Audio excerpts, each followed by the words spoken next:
Hi, this is Dale Lear, designer of TRS-80 Color Baseball, and you're listening to CoCoTALK.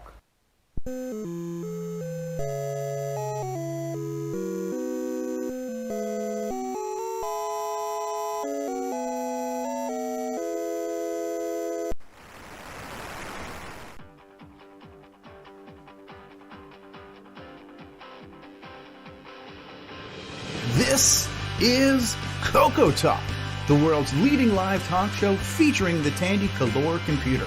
It's time to drop your socks, grab your real-time clocks, and let's rock. CoCoTALK is rocking the 8-bit world, keeping the Tandy flame alive. We may be mocked, but we'll never stop, cause CoCoTALK is rocking the 8-bit world.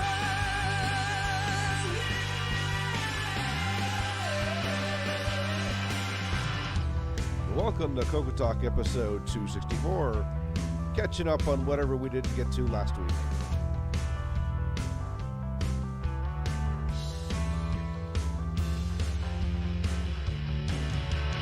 CoCoTALK is rocking the 8-bit world, keeping the Tandy flame alive. We may be mocked, but we'll never stop, cause CoCoTALK is rocking the 8-bit world.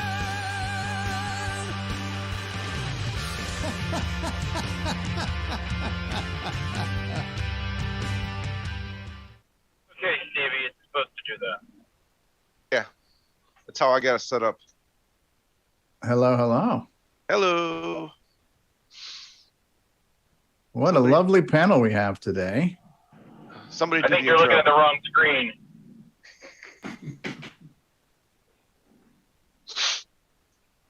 Ooh. Yeah, I'm not used to looking at this from the other side of the screen. Novel experience, huh? It is. It is. So let me go ahead and just hijack it away from you, Mark B, and I'll do the panel introductions here. Okay, go ahead. Yeah, Go Mark's ahead. under the weather anyway, so I'm All sure right, he Mark's won't under mind. the weather, eh? Yeah, I can. All right, barely welcome talk. everybody to CoCoTALK episode 264. In the live chat already, we've got Tom Eric Gunderson and Mark Siegel and a few other people out there, Jim Rye. And hello, everybody. Around the world here, around the panel, top left-hand corner, our resident Apple guy, Mark Overholzer. Welcome back, Mark O. Hey, I'm here. Glad to be here on the road. Rick Euland's with us. Hey, Rick. Howdy, folks. He's Canadian, and he's a happy guy. L. Curtis Boyle. How's it going, eh? Welcome to the show, everyone. He's also Canadian. He's the host of our Game On segment. Ken Waters, a.k.a. Canadian Retro Things. How you doing, eh? I'm doing good. Maker of many things with toggle switches, Jason the Coco Man Reichard's with us. You know, Stevie, the last time I tried to look from the other side of the screen, all I saw was a model number and a bunch of connections. And he just took a drink, so we might as well say, wee facts, Yeah. Ron Delvaux is here. How y'all doing? Today's show will be limited because of inflation. That's right, because of inflation. All right, the coordinator of CoCoFEST and the liver streamer guy, Grant Leedy is here. How you doing, Grant? Hey, guys. He's under the weather, but he's still streaming the show today. Mark Bosley's here. Alan Murphy's here, Exile in Paradise. How you doing, Alan? Doing all right. Howdy, not Not bad, not bad. The Thunder from Down Under, Nicholas Morantes. G'day, Nick. G'day, everyone. G'day. And I am the guest today, Stevie Stroh. Good to be here. Good night, everybody. All right. That was a good show. A good show, yes. Oh, my. So Ooh. when we first come on the show, we like to do this sort of this is your life kind This of is thing. my life, okay? Hi, my name is Steve, and I had an abused life. I've had to share hotel rooms with Grant Leedy on multiple events. It's actually And back. It's actually the other way around there, Stevie. Oh, my. Oh, I my. thought you were going to say, my name is CVS and I have a CoCo problem. I have a problem. Yes. All right. Good show, guys. Speaking of good shows, last week's show, I finally caught up listening to Todd Wallace game review thing. I really enjoyed that. Sorry I missed it, but great job, Curtis, keeping things moving. I tried. I was getting a little concerned with a particular guest of possibly going a little over the board, and Curtis was a great cat herder and guest wrangler and kept it moving. So that was if it a good only job. worked on you, that'd be awesome. But And of course, I missed the wrap-up show too, the CoCoFEST Hangover show. That was I enjoyed listening to it. We had some family things we had to take care of that came up suddenly, but I was actually listening live in the car even, and it was a great show. So great way to do that event proud. So good job, guys. yeah, it was a good event. I mean, and we'll touch on that a little bit here with updates and acquisitions, because you haven't been on to tell us all of your stuff. So, And by the way, management has approved across the board 10% pay increase to all of you. Woohoo! Awesome. That'll offset the gas prices. Yeah. Why am I getting a division by zero error? A division by zero error. Yes, oh my. So do you want me to kick off my updates and acquisitions since I haven't been on in a while? yeah, and it'll also kind of catch you up on the CoCoFest wrap-up thing too, because you weren't, here for that either. So, what was your thoughts at CoCoFest? What did you acquire? How did you view the show compared to others? Well, I think I'm not going to say anything that you guys didn't already say, but I've probably been to the past 5 or 6 CoCoFests, and this was probably one of the most enjoyable ones. It was just a lot of fun. And like all fests, it's exhausting because there's just a million things going on, especially when you're not just a visitor, but you're also kind of wearing more than one hat. But it was exhaustingly exhilarating. How could you have fun if you weren't stuck in an elevator? I don't get it. We came close. Apparently, there was an elevator problem. Yeah, there was an elevator problem. Fire department still had to come out, so we're carrying tradition somehow. We're still torching something. Yes. So it was definitely one of the better events over past years, especially since, last year's event didn't suck. It wasn't like it was a bad event, but it was a limited event, right? We didn't have the Canadians. There were people who did not want to come because of mask mandates and whatnot.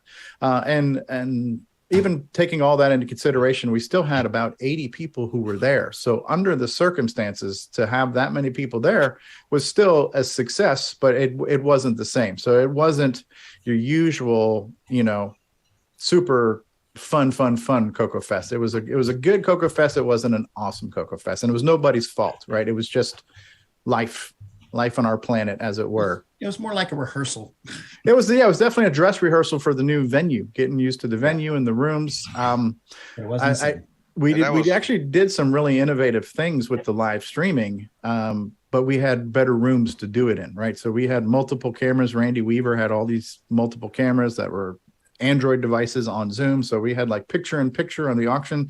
So we had some cool technical innovations. We had a couple technical challenges because we were running, almost everybody was virtual. So we were running those people through the PA, and then we were getting sound loops. And so there were unique challenges, but this year I didn't know I was going to make it. And I basically said, even if I make it, I am not going to be the stream bitch, and I'm not going to be going through all this crap. So you're going to get what you get. So for everybody who's like, well, the sound wasn't so good and the picture wasn't so good, I can say, kiss my cottage cheese ass. You got what you got, and shut the F up, because that's as good as you're going to get it.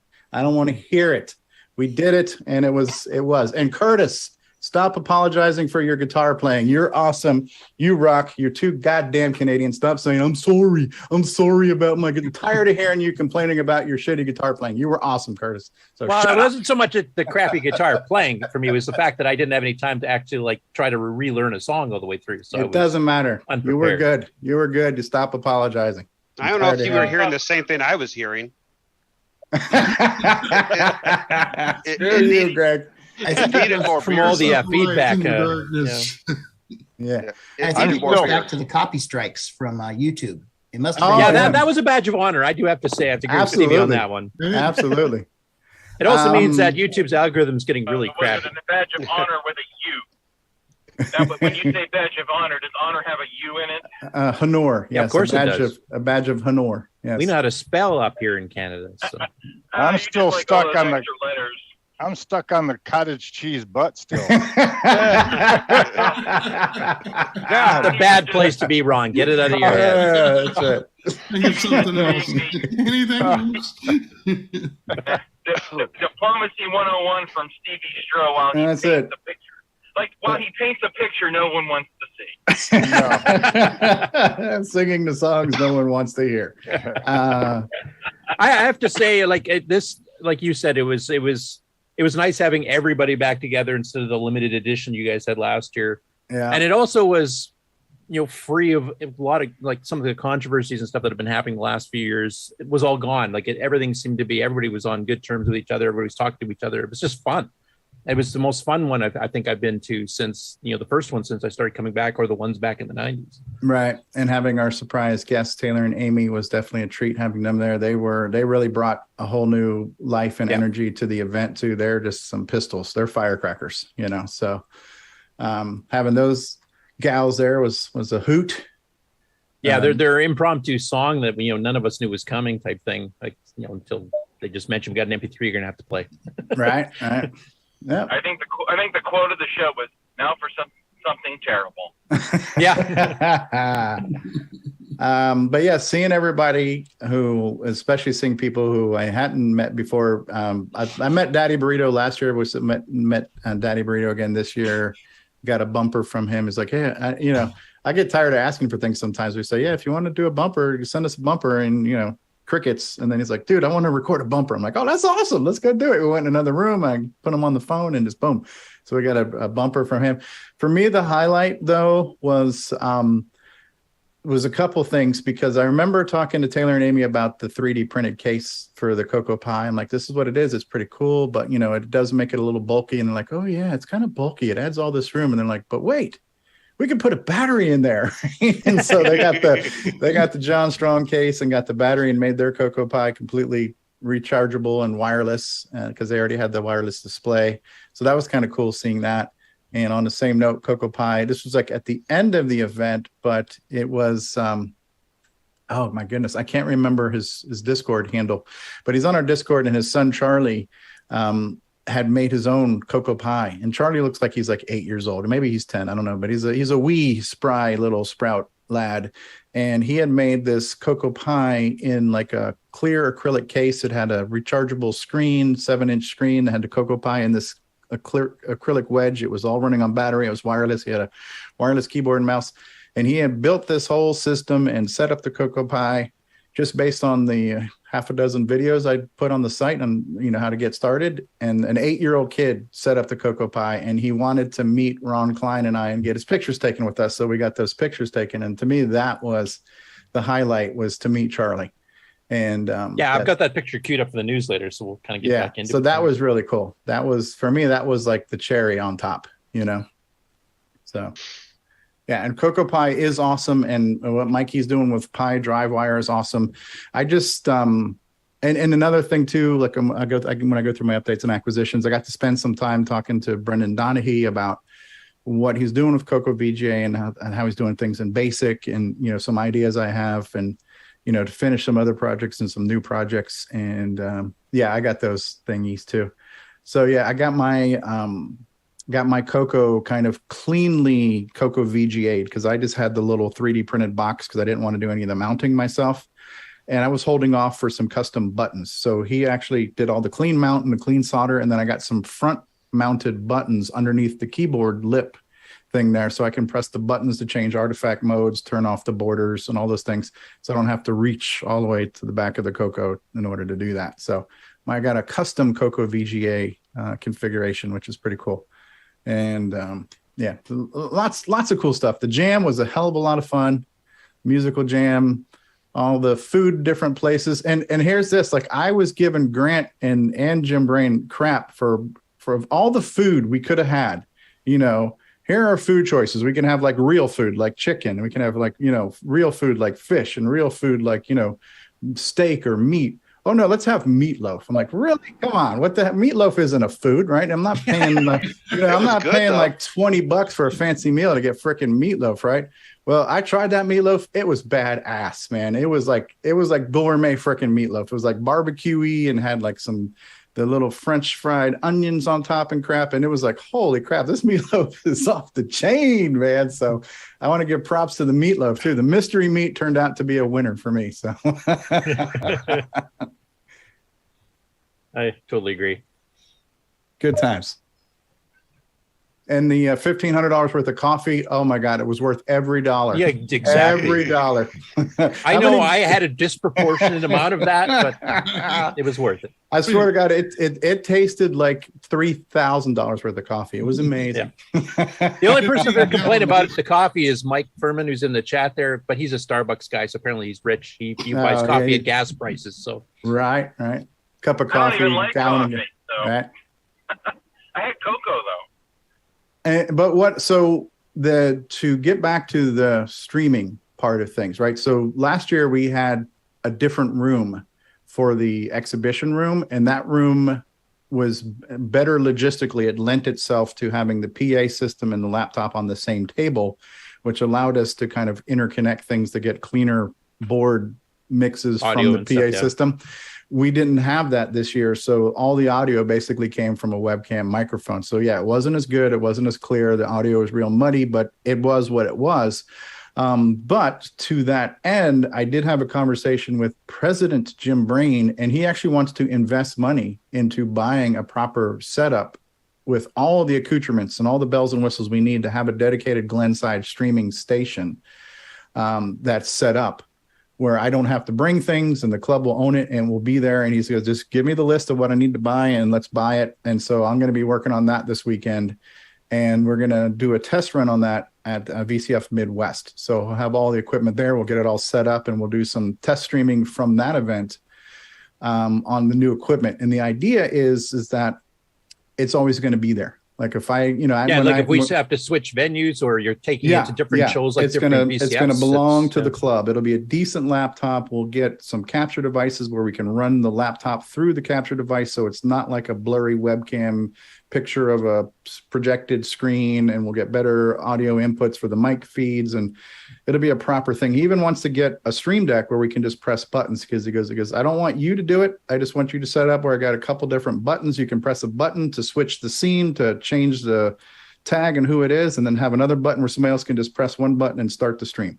So he's like, I don't want you to do nothing but set it up and then walk away. And then it'll be a one button thing for any idiot, any monkey, trained or not, can actually start and stop the broadcast. So that was really, I thought, a nice forward thinking thing on his part. And it shows to me that the club is interested in making an investment to do it well and to preserve these historically at the best possible fidelity, So setting up and walking away, for some reason, gives me the imagery of that Batman movie when Joker walks away from the hospital.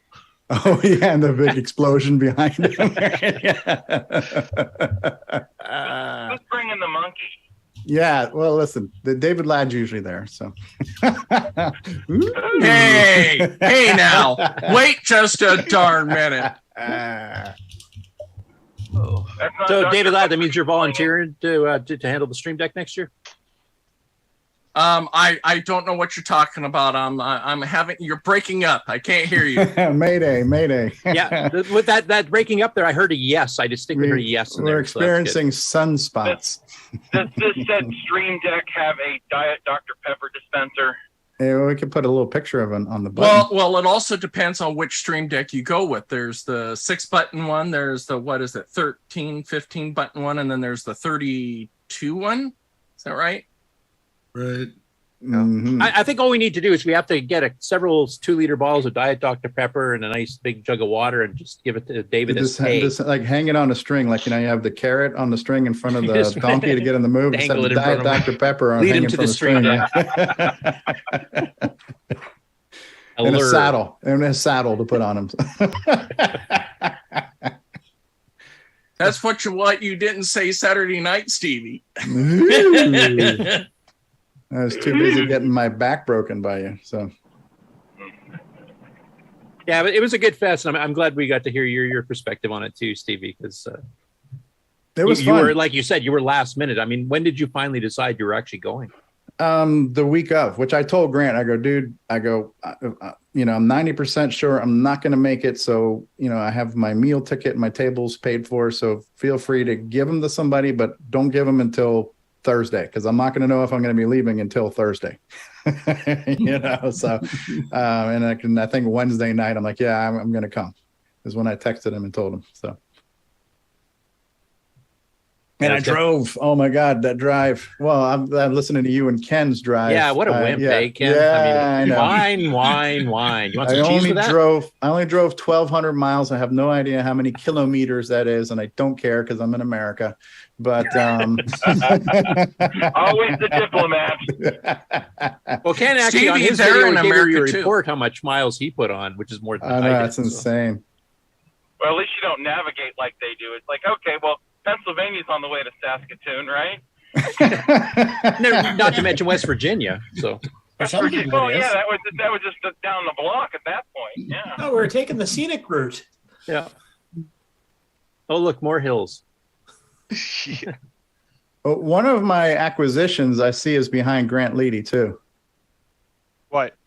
That poster on the wall there. Yeah. So I acquired one of the event posters. I will not say by which means, if they were legitimate means or approved channels, but I did acquire one of the posters before they were locking down the events. And I was like, oh, this is a really nice poster. It's still on the wall. Let me put this in my trunk. That's what happened to it. It's a really nice poster. It's got all the logos from the 30 years all around the border, and it's nice and shiny and stuff. I could hold it up a little closer if you want to spotlight it for a second there, Mr. Bosley. Oh, that's why you liked it. It was shiny. It was shiny. And Stevie's keeping it safe.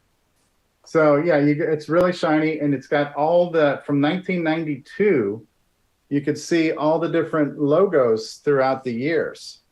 So I thought this was really cool. This was neat. They probably spent a couple dollars getting this thing made, too, and I'm like, this would look really good on my wall at some point in time.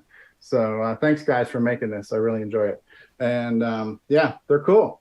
It's really, really shiny. It's very cool. And since you already have me spotlit, I guess I can show you some of the other things I got while I was there. But I did get another Dungeons of Daggerath cartridge. And classic. With the book. With the book. I got one of these little cool buttons, too. Yep. I don't know if the cameras and the glare in the camera is going to show it too well. Try holding your hand behind it. Sometimes that forces the camera to work better. I guess it's more display, but it makes it CoCoFEST 2022, right? That's good. Beautiful. Yeah. So, and I just dropped it on the floor. Perfect. Oh, I like how they were going to potentially give my stuff to Randy Kindig. So he would have been one of the potential guys to get my table. But I do have, I still have my receipt for my dinner ticket. Grant, is it possible I can get a refund since I still have my receipt? Yeah. Just get a hold of Eric Canales there. He'll get that taken care of. So I got that. I kept on a few. I like that poster. I want to get that nice. So yeah, I got the new things from Brendan on the update for the CoCo VGA. So including the new commands to basic, which I'm really looking forward to playing with, which is going to really change how I have to do my Kabam game a lot. But I was going to rewrite it anyways because it started getting too slow. So I already felt I was going to rewrite. Now, another thing, I mentioned that meeting Charlie was one of the highlights, but having an autographed floppy disk from David Ladd. Wow. Let's start the bidding at $9,000. $9,000 will start the bidding. Autographed floppy from David Ladd. Do I hear 9,000? Going once. Going to Are you Jason, sure you can afford to give us me. 9,000 for it, Stevie? Or? I got this from John Strong. He gave me one of his games that he had on floppy. So I'll have to check that out. I don't know what Copycat is, but it's one of the John Strong games. This was the manual that came with the Dungeons of Daggerath. It's the cartridge is in really good shape, so I like that. I do have the Rick U CoCo 3 membrane replacement thing, which you could tell I have gotten right to work on installing in my CoCo 3. It's only 18 screws, man. Yeah, listen, dude. And then I don't know what you're talking about, Steve, about this not getting it done type thing here. Now, this wasn't from the fest, but this was on my way home from the fest. So my birthday was right behind Ron Delvaux's. My birthday is May 24th. But when I went, I spent the night at my parents' house on the first of my 2-day trip home. And for my birthday, they found for me, this is an old Star Wars book from like a public library, one of the first prints from like 1977-ish. Do they want it back? No. This library, I have a feeling the overdue on this is going to be insane. But it's got some cool pictures inside and things like that. So that was kind of cool to get a kind of period correct 70s printing of Star Wars with some cool. I have that in paperback, including the color insert photos in it. Well, hardback and litho, that was a pricey book. And then behind me here is it's hard to see, but that's my CoCo VGA setup now with the VGA screen and the speaker, and I got 2 of Rick Euland's fancy deluxe joysticks, new old stock. So I do have my CoCo VGA set up. I do plan on, you can unspotlight me now. I'm tired of seeing my big fat head.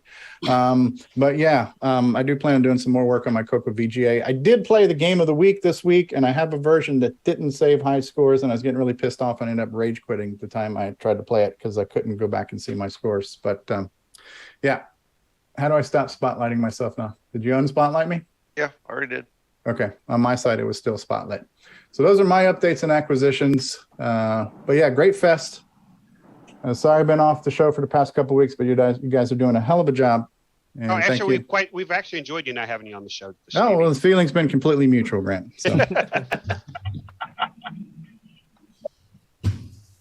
so to summarize, we have cherry on top with a brick of the meat you liked at the show, and then on top of the cheesy butt. Okay. Oh. I think Rick summed that up pretty good there. We fixed. We fixed.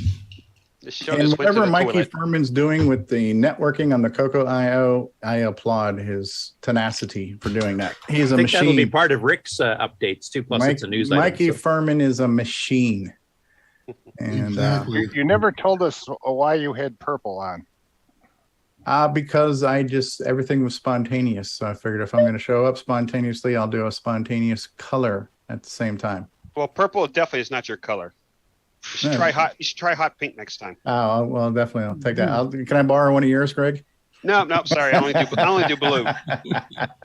I listened to the whole explanation, and I can condense it really quick because everybody kept asking Stevie, and it comes down to because he wanted to. That was what I got out of it. I'm like, okay. Well, since we're doing project updates and acquisitions, and Jason's kind of spotlighted there, did you want to talk about your new entry on your website? Oh, I may have talked about this before, but I can talk about it again.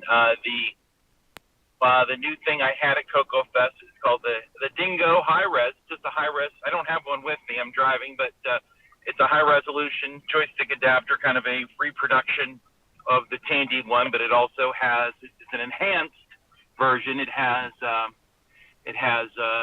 bypass switch, so you can switch between, high resolution and just your standard resolution. There's no joystick port switching or cassette switching or anything like that. It's just very basic. It's just for people who don't need a whole switching system. And that is, I have a few left over from CoCoFEST, and when those ones sell out, I'll go ahead and build some more because what I've kind of made a change at CoCoMan.biz. I'm not really doing much of the on-demand builds anymore, except the exception is going to be the switcheroo for right now. Everything else, I'm kind of switching to the Ed Snyder style model where I build some, I put them up on the website for sale, and then you can put in a request for a stock request if you want, and that's fine. That way I know, but then it'll have to wait until I build the next run, and that's just I think that's going to work better for me. But when I sell out of the Dingos, then I'll make more. So just be doing batches then of each product as you get a certain amount orders. And it'll be a certain amount. I'm not going to take any money. I'm not going to take any orders. It'll just show out of stock on the website. And there is a place that you can click if you want a stock notify request. And when I get some build up, then I can send you an email saying, yeah, these are available now. And I kind of started that right around CoCoFEST time, and I think that'll work out easier. The switcheroo will still be an on-demand item for now. That's all going to depend on supply chain at this point. So, and there may be a change coming to that product because of supply chain, but we'll see. Right now, everything's still the same, but that's going to be that'll still be an on-demand item. That way, I'm not under the pressure of, okay, you paid me, now you're waiting for me to build your thing. I'm just going to go build them at my leisure, and that way it's more. It's supposed to be a hobby. It's supposed to be fun, and I'm trying to keep it that way and not turn it into a second job.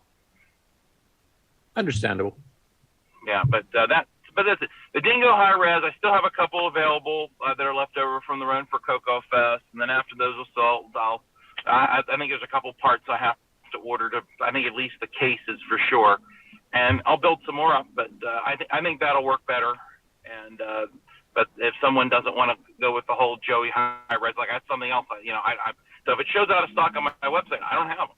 And I'll eventually make another run, and I think that'll work out better for me, and hopefully everybody else there. That way you're not really waiting, maybe except for a switcheroo, which really it's only about a week, if that. Just depends on when I get to it. But that's really all I have right now. But CoCoMan.biz, you can look and see what I have in stock. If not, if you any questions, you can go right to that website. There's a link. You can even send me a message. Okay. Thank you, Jason. I did see a motorcycle gang behind you, Jason, so be on the lookout. Oh, there was a compliment behind him right before that. So I think he's okay. Yeah, we were all watching that and not listening to him. Start over. Start over, yeah. So I know, Rick Euland, you got some updates and stuff too. Does anybody else in the panel? I didn't really get a chance to ask anybody else before the show started. Have any updates or acquisitions they want to talk about? Well, just go to Ron's garage and you see mine. That's it. Hey, Curtis. Me. Yep. Curtis. So I should have some built Boomerang boards, both the 2 meg and the 512, probably next week. So I've been telling people that, posting on, I should post on Facebook too. But anyway, I should have something I can send out to people if they're interested. I have 3 or 4 people that are interested. So. Okay. And is your website set up for that yet? Or? Yeah, I have a store, but it's not populated yet. I've been on vacation and sleeping a lot. Oh, so. yeah. Anyway, I will get that set up. So that is really nice to do. So anyway. Okay, cool. That's a good update to hear. Anybody else before we go to Rick? Go to Rick. Oh, no, not me. so like all the other vendors, I've been building crap all week, and I've only got like 3 items left out of all the stuff I built. So CoCoFEST was a great time for me. I did get a little bit of hardware. Let's see. This wasn't strictly at the fest, but shortly thereafter, I have an Athena board and a pepper, so I can build we can't. Oh, there we go. It should be, if I'm highlighted, I should be there. So I should be able to build as close as practical a new CoCo, because it has a gimmick socket. Got my kipper board. I already had a case and power supply and so forth. So this may one day be a new CoCo 3. That's Pedro Pena's boards too. The pepper and the pepper and the CoCo 3 motherboard that he's made. Oh, that's the official name for now, the Athena board. It is an Athena version 110 is this one, which does everything right.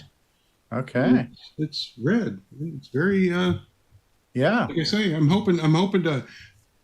It's fun playing with old computers, but if you want to also work on an old computer, you need a new computer that's the old computer. So this is my solution.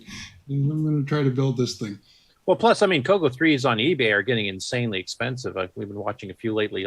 Basic 128K models, not even tested, $300 starting price type thing. So, right, this might be the practical way to have CoCos in the future. Is just build. Hey, Rick, I don't see any. Doesn't look like there is any context for the cartridge port. No, the connector isn't there. This is just the bare board. It's some assembly required at this point. Okay. And then with some thanks from Curtis, we now have hotkeys in our OS 9 menus. So these little like the C and carrots, if you hit an Alt-C with the menus visible or not, it'll clear the page. Same with reload, everything else. So this is a big deal because if you know the interface, you don't necessarily want to grab the mouse and maneuver it around. And so hotkeys are going to be huge. Nice. So thank you. And these will be included with EOU version 1.0.0, the first out of beta release, which is the next one coming up. Not sure when that's happening yet. There's some other stuff I'm still working on. But when you're done apologizing for your guitar playing, maybe? Well, that would take too long. That'd be like years from now. Look at that web page. So these shortcuts are like not having to reach around the back of your computer. Exactly. So you don't have to reach around. You don't have to grab for your mouse. None of that stuff. We're getting back to After Dark again, guys. Slow down. How warm do the actual keys get? I do want to thank Rick here too, because Rick actually, first of all, he went to our seminar that Ken and I put on and was trying some of these newer techniques. And then he found out that once you do a certain on mouse call, which, basically puts the basic program to sleep until you click the mouse button to select something, that there was no way to get out of it with the keyboard. It would just sit there forever until you click the mouse button. You had to have the mouse, which I'd never really thought of even trying testing. So he's sent the bug report, and then we've been going back and forth with the fix, which seems to be working good. So that'll be included with the OU. So not only does it no longer look like, let's see, I'm on this key. It doesn't look like this anymore, but the mouse menus actually work properly. So thank you, sir. And I look forward to seeing what else we can, otherwise I can break it. I'm sure I can find it. So if it gets delayed more, blame Rick because he's finding more bugs. Right.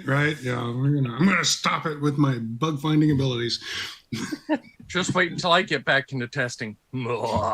Actually, Mikey found a bug in the DCC compiler. Deke's already fixed it. Sweet. I like them red balls going up and down back there. Oh, right. It's my inspirational. I gotta rest for a minute and think about this light. Oh, you stare at it. Your moment of zen. Exactly. Well, if you're working on my code, you need a few moments of zen. That's the next software you have to do, Rick, is Lava Lamp Simulator. Ooh. Where isn't there a fellow that does dragon videos that has a lava lamp? Yep. Yeah, there is. He's got that really cool looking TV too. Yeah, exactly. My random number generator. We all have a want list, don't we? Yeah. So that's all the updates you had, Rick? Yeah, that's about it for this week. It's been still recovering from the fest. Like I say, I've built stuff all week and sold most of it. So I've got to do it all again. So I've reordered everything. It was all approved. So I have parts and I will be getting boards. I'm happy. So was CoCoFEST free for you? In the end, it was. That's good. So it paid for itself. So that's good. Yeah, that's great. For itself. That was a win. Oh, you know what? There was something else in my acquisitions I forgot to show you, but I just thought about it. It's so I bought a couple of the RAM badges from Cloud9, the 2 meg badges, and there's a guy on the CoCo Pi group who has some badges that say TRS-80 8 megabyte CoCo Pi. So he made like a custom badge, and it's got kind of the bubble top. It's not the flat metal plate. It's kind of the clear bubble one like the old CoCo 1 was. So I'm ordering a couple of those too, the CoCo Pi badges. But it says 8000M. Something like that. Whatever that means. 8,000 megs. Yeah, so it's 8,000. Oh yeah, that's weird, right? A little strange. Well, it's 8 gig. It's Pi would be 8 gig. That's true. The Pi itself actually has like 8 gigs of RAM, so technically it's not wrong, right? But yeah, I probably meant to say 8 megabytes or 8,000K, but whatever. It's a cool looking badge. I like it, and I actually like the kind of clear bubbly type thing too on it. So cool. So that's it for project updates and acquisitions, I think. Going once, going twice. Sold. All righty. I think it's time for the next segment then, which I think involves a certain Canadian retro guy. Mm-hmm. Oh, I thought she said we were going to have 20 hours of news. No, that was last week. You missed it, David. No. All right, so let's do. I know it's early for commercial, but we still have to run our first one. You are watching CoCoTALK, the world's leading weekly video podcast, featuring a candy colored computer. We spread the love to the past, present, and future for all models, including the original color computer, the CoCo 3 and the world-renowned exclusive French-Canadian CoCo 2. The Radio Shack. CoCoTALK would like to thank the patrons who sponsor our program, so our heartfelt gratitude goes out to Alan Huffman, Alan Murphy, Blair Ledoux, Boat and Aaron, Brendan Donahue, Brian Weasler, Brian Walsh, Karen Anscombe, D. Bruce Moore, Daddy Burrito, Daniel Williams, Diego, Eric Canales, Glenn Hewlett, Graham Vebke, Grant B., Grant Leedy, Henry Strickland, Jason Downs, Jay Style, Ken Reichert, Malfunct, Melly, Michael Pitsley, Mike Rayburn, OG Hugo, Paul Fiscarelli, Paul Shoemaker, Paul Thayer, Retro Tech Time, Rick Hewlin, Rob Inman, Rocky Hill, Stephen Wagner, Steve Batson, Steve Rasmussen, Terry Steen, Terry Steggy, The Backyard Shed Gang, Tim Thayer, Tom C., Tom Gunderson, Tom Heron, Tom S., Tony C., and William Athing. Thank you ever so much, patrons.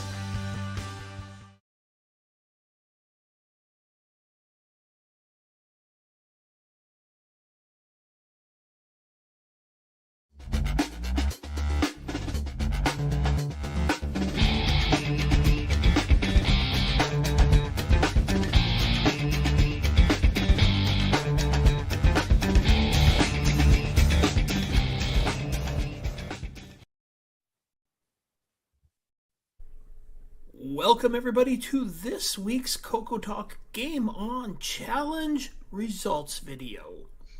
This week we played Devil Assault. There were a total of 24 players. We had Exile in Paradise with 12,500. Ed Rhodes, 15,800. Canadian Retro Things, 26,300. Sabhead, 28,000. Grant B, 28,600. Anne Arcana, 30,100. Marcy, 37,200. Mr. Dave, 6309, 37,300. Abub, 37,800. C. Duris, 39,200. David Craker, 44,500. David Ladd, 48,000. Buck Owens, 53,200. Paul Shoemaker, 54,300. Rich N, 59,600. Kathleen, 89,000. AC's 8-Bit Zone, 118,600. Tom C, 122,100. Jim Rye, 237,900. Tasman, 259,000. Henry, 318,000. 8-Bits in the Basement, 393,600. Taylor Duris, 1,020,890. Wow. And the number one score this week was our very own Sloopy Malibu with 1,373,700.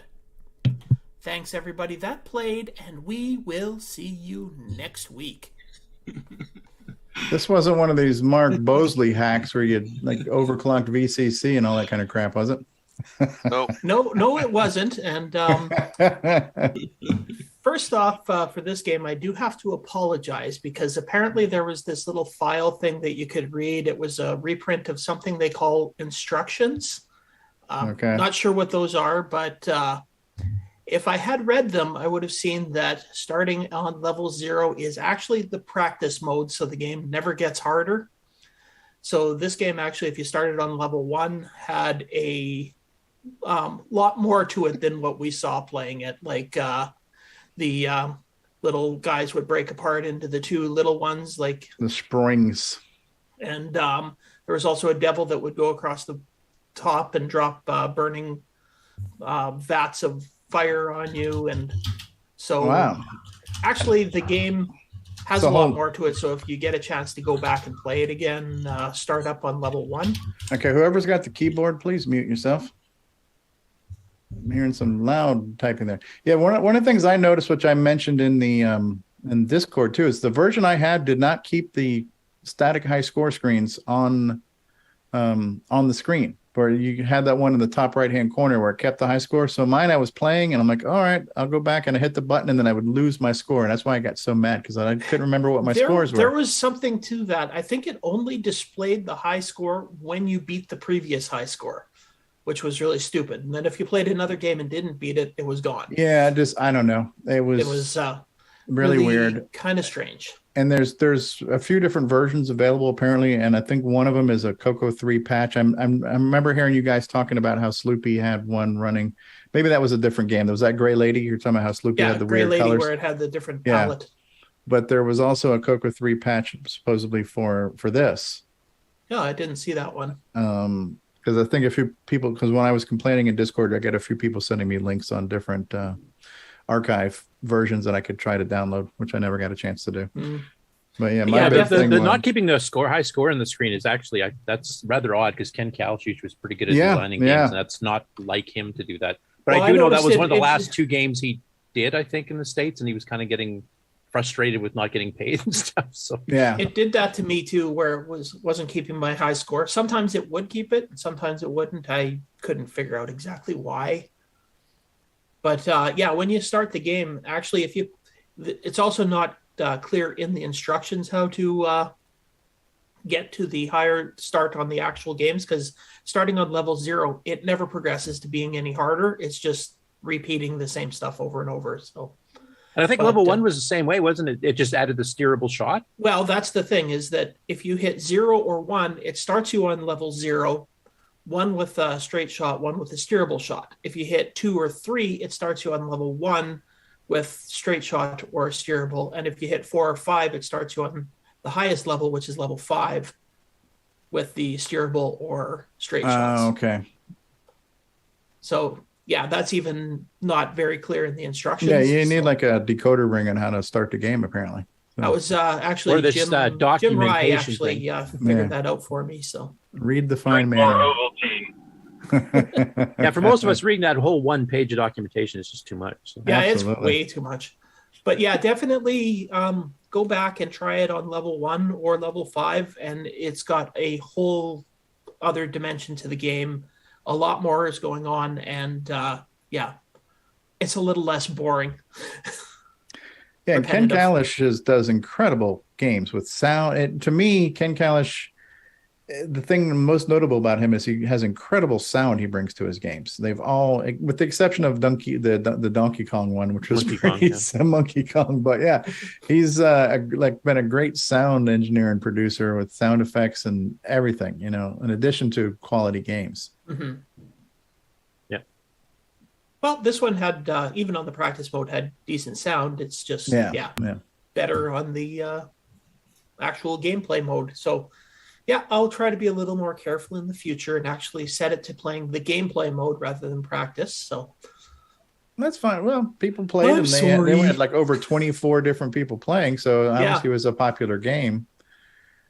I was trying it on level 0. I the 2 or 3 times, and my score was going up. I think the best score I got was around 14,000 before I rage quit. So I was getting better each time around, but I was like, man, what was my score? Because I want to take a picture, and it's just, screw this game. And I also do have to mention that the second place player, Taylor Duras, which is the son of C. Duras, actually the game ended for him. He still had 9 players left and whatnot, but the power went out. So oh man, that talk about being robbed, huh?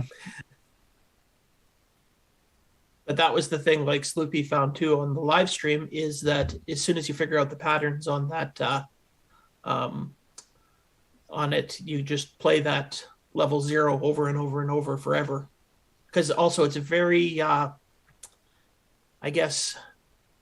generous with the free men. You get 1 every 10,000 points. So yeah, and there's some of the points you get for killing certain things is like 5,000 or something. It's very high. If you kill the baby Sproings. Which means you kill 2 of them, you got a free man. So yeah. I found the stupid the Robotron guys that were coming down here. Those guys were insane. It was really hard to It was really hard to dodge them too. So you kind of had to clear a path because there was no safe spot. Let me just jump off to the side here and maybe they'll miss me. Maybe they'll go down away from me. No matter where you were, they honed in on you. Yeah. They were evil. So, there was a review for this game in Rainbow. If I can find it here. Okay, where did my review go? It's disappeared. Okay, well, instead I'll show the high score.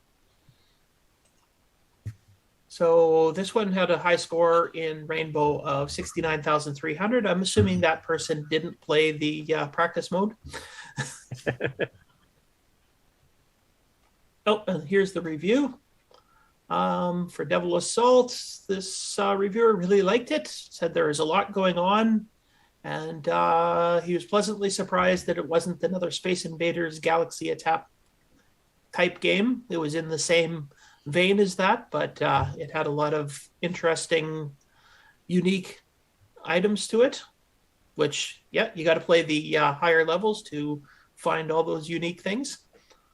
So one thing I wanted to ask all you guys that played, because I just didn't have time this week, and I have played it before, is obviously it's loosely based on Demon Attack. Now we have an official Demon Attack that Tandy released. So since we've actually played Demon Attack previously on the GameON Challenge, what is all of your opinions of the two games versus each other? Like, is there a favorite? Is there something unique to each that propels it above the other, or what? Well, with this one, really only the first screen is the same as Demon Attack. Right. And as I said, in the practice mode, the demons don't break apart into two smaller ones but they do on the later levels. So, and actually, if you get up to the higher levels, if you start on level 5, then you've got a little devil going across during the Demon Attack screen, and he's dropping fire on you. So, vats of fire. I think they both stand out in their own way. And when we say something is a clone of Demon Attack, you have to realize that Demon Attack is a clone of Phoenix, right? So it's a clone of it's a clone of a derivative, right? So, but I think they both stand out in their own ways. Alan Murphy saying he likes Demon Attack because of the boss, the big boss ship. I guess this fire dropping devil thing is the equivalent of a boss, for lack of a better thing. He's just kind of there on the first screen. If you start on level 5, he just keeps continually going across the top and dropping these vats of fire. If you miss them, then you've got a big lake of fire on the bottom, so your screen is basically cut in half where you can go. Gotcha. So you got to shoot them out of the air too, so it's another. So it sounds like it's not a clone, or maybe the first level a little bit, but it's actually more of an expanded version in some way. Homage. It's an homage. It's what's the other word you came up with? The reimagined.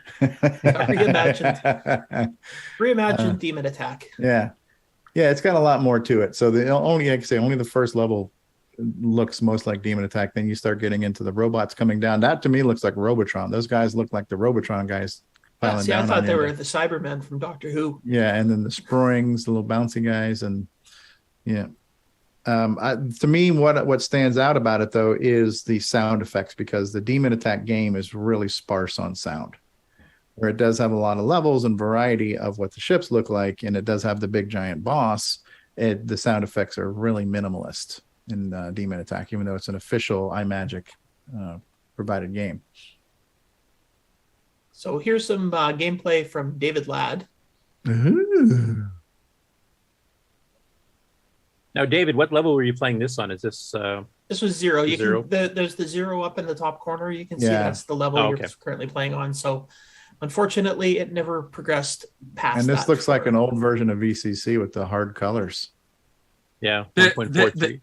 This is the MAME using the CoCo 3 RGB patch version. Oh, really? So CoCo 3's RGB patch colors are not. Well, they're definitely hard. It's a hard blue and hard red color. Yeah. And I myself, after playing the two versions for recording purposes, I preferred this version. Okay. Yeah, there's the Robotron dudes coming down, and they are ruthless. They are. They will come straight after you. After seeing the documentation that was posted last night, I wish I would have chosen the key press 1, because then I could have steered the shots. That definitely makes a difference. Actually, I found the steerable shots made the robots a little bit harder, because you would stand under them, shoot, and then get out of the way of their bullets, and your bullet would move out of the way and miss the guy.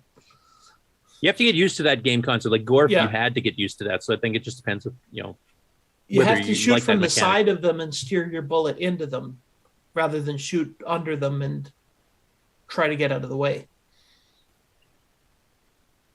Yeah, I was using MAME with an 8-bit DOE Xbox compatible controller, but with the PlayStation layout.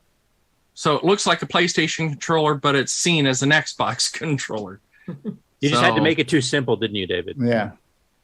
Well, What kind of floppy emulation did you use to load it? Score go up to 21,000 just by killing those little baby springs. Yeah, so those were definitely some point givers there.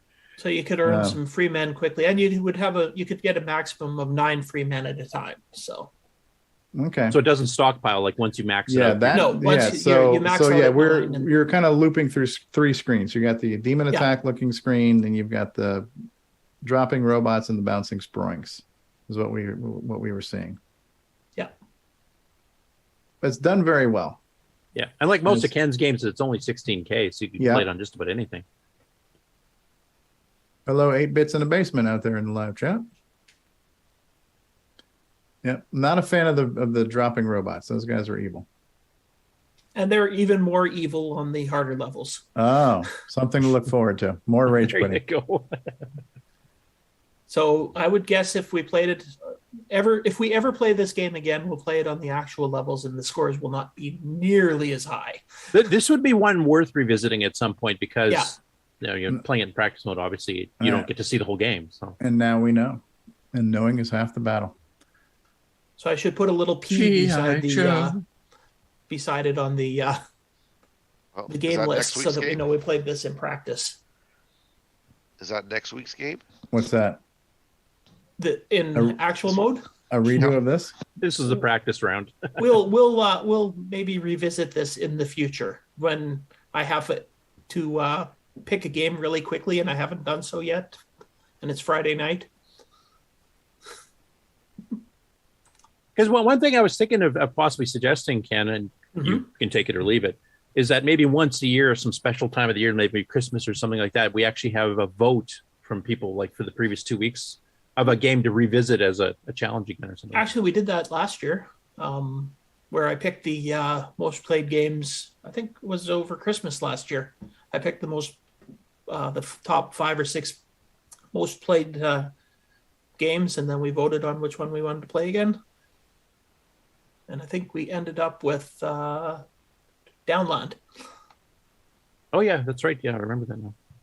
It doesn't even have to be for top 5 though. You can just have a vote. Like some people might, just because it was popular at the time, people might come and play it later if they watch the show, after the challenge was over, and go, "Hey, this is a really good game." Yeah, too late to vote. So, or no, we did that for our 100th episode. That's what it was.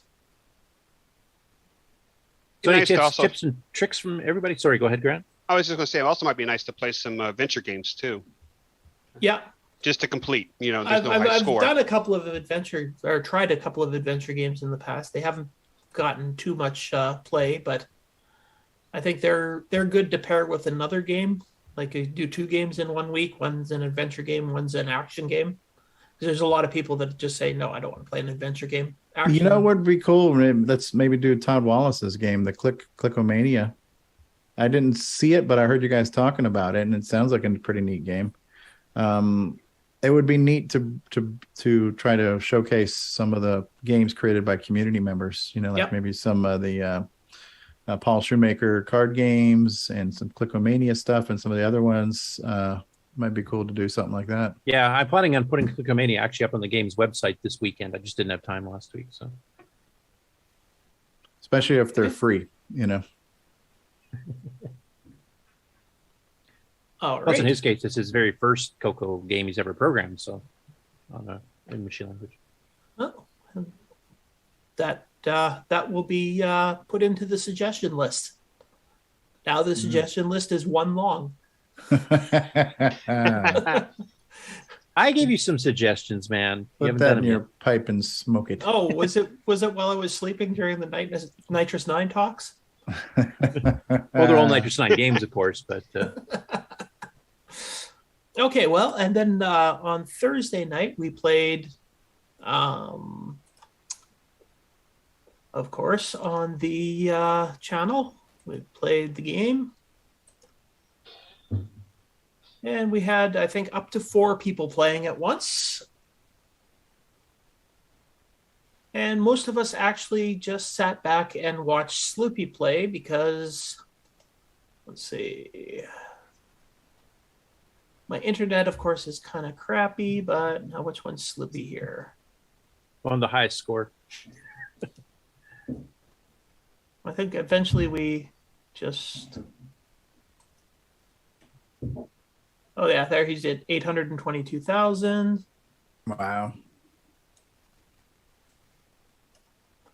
Did we highlight him when he was about to wrap 1 million? Well, I think it looks like he already did. I guess I should have queued this up ahead of time. Okay, there he's at 989,000. Or 984,000. So yeah, basically he wraps it over to 1 million points and it just goes back to 0. Nothing special, no fanfare. Yeah, so that was what we did. And this is one of the games where it really didn't matter which artifact you showed up with. The colors were not that important. We had a discussion about that at the beginning of the game. The beginning of the oh, you can see up there, Jim is actually playing on level 5. Okay. Actually, let's see if... With the straight shots and not the steerable shots. Yeah. So level 5 is one of the hardest difficulties levels? It is the hardest one. There's the devil going across the there's top. the devil, yeah. Oh, he's dropping I recognize that shape, pods. too. That's the mask from Danger Ranger, isn't it? Another Ken Kalish game. And then if you look down, Sloopy is about to wrap to 1 million. Right. And you can see on Jim... You can see at Jim Rise that the demon attack ships do split into 2 little birds. So there's a lot more elements to the game if you're playing on the higher levels. And if you start on level 1, it does progress each time you go through the 3 screens. It goes up to level 2, then level 3 up to level 5, which is the hardest. Yeah. And those are moving faster on this level. Holy crap. As Mr. Dave pointed out, the 24 players this week is good. That's a good good participation. I'd like to see those 24 players also try it on the higher level because, like I said, the game is infinitely better if you're actually playing the game mode. It's getting insane on Jim Rye up there in the top right-hand corner. That's just going absolutely insane. Yeah, this would be definitely worth a revisit, I think, to play it at I agree. the proper level. All right, cool. Mark, are you able to, Mark Overholzer, are you able to see us better with the goggles on, your head visor? Does that help you watch the show? Oh, tremendously. In higher detail? Yeah. Yeah, it's part of my persona, you know. That's what we all want to see, Mark. We want to watch Stevie Stroh in high def. What is wrong with you? Nobody wants to see that, trust me. Extra close. Unless you like cottage cheese. Believe me. All right, so what's the game of next week there, Mr. Waters? I guess we can show that. Now, you get one chance to guess what game this is. Color scripts it. Oh, that's yes. Pitfall. Pitfall. Sort of. Trapfall. Trapfall. Another Ken Kalish game. Yep. A pretty spot on clone of the Atari 2600 Pitfall game. Much like his Monkey Kong. His Monkey Kong was actually an improved version of the 2600 version of Donkey Kong. Graphics looked a little better, but the gameplay was identical. I think he could have taken only it 2 levels like the 2600. Yeah, the same 2 levels. He could have taken that so much further because that's a game you could literally just play forever. I did talk to Ken about that way back when I did my email interview with him. And one thing he wanted to do that none of the other Donkey Kong clones on the CoCo had done was run in 16K because that was one thing you always tried to do. Yeah. But yeah, Trapfall is good. Definitely screams to be palette hacked if you have the ability to do that too. And the thing I like about the CoCo VGA is even on a P Mode 3 screen, the green background, you can hit a button and make a black border, which I know Nick Morentis likes. He doesn't like saying border colors, right? So even those games, you can get rid of the border on them, which is pretty cool. And Tom Eric Anderson points out that it was called Cuthbert in the Jungle for the dragon because it had to fit the Cuthbert theme. Right. And I noticed on the archive there is a version 1.1, which I'm assuming is just a patched version. So I guess that's what we'll be using. Okay. I'll have to try that because there is a bug in the first version of Trapfall. I haven't tried the second one, but on the first one, if you go underground, there's a certain jump sequence you can do where you actually jump into the ground further and then you can't get out. Like you can run around, but you can't jump over like a scorpion because you can't jump high enough because you're 3 or 4 pixels lower than normal. And there's a certain way you can actually trigger that constantly. And it was a bad bug. I don't know if the 1.1 fixes that or not. I have no idea. I did not know about that. So let's see how many people can find things broken in the game. David Ladd, challenge accepted. Hey. You like breaking things, David. Yeah, we're complimenting you there, David. That's a plus. All right. Well, that's everything for the GameON challenge this week. David cool. And I look forward to revisiting Devil Assault, and I will hopefully have time to play it the next time around because I do want to try to play that game again. And I'll make sure, as a Canadian, I again have to apologize. I will make sure that I read the instructions and make sure I'm not starting us off in practice mode again. It's like Curtis's guitar playing. I'm just going to keep apologizing. Oh, okay. Exactly. That requires apologizing constantly. Stop it. Atonement for sins is what I call that. Stop it. I don't know. I thought you played quite well. Yeah, David. Yeah, you were drunk dancing, on Diet Dr. Pepper at the time. He was dancing on a table and pulling his shirt off. So yeah, he was having a good time. Whatever, Stevie. You kept thinking I was trolling you. I know you were. Maybe next year we'll have the WeFax triathlon. Ron said WeFax. Take a drink. All right. Well, we need a phone line simulator at CoCoFEST next year so we can have some real modems hooked up. Now, if we get that, call me so I can be sure to hang up on you.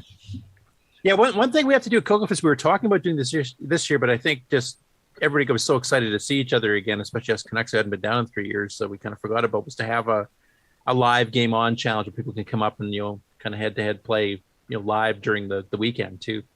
Maybe whatever the GameON challenge is. Yeah, I did have my CoCo VGA there just for anybody to play anything on, but yeah, to maybe have we did that one year where we had the whiteboard putting up the scores. What was Zaxxon was one of the games and things like that. Yeah. So but that would maybe a good time to have one of those double headers where it's 2 games picked, but the people at home can play against the people at the show type thing. Like we can combine the two. I think that'd be kind of fun.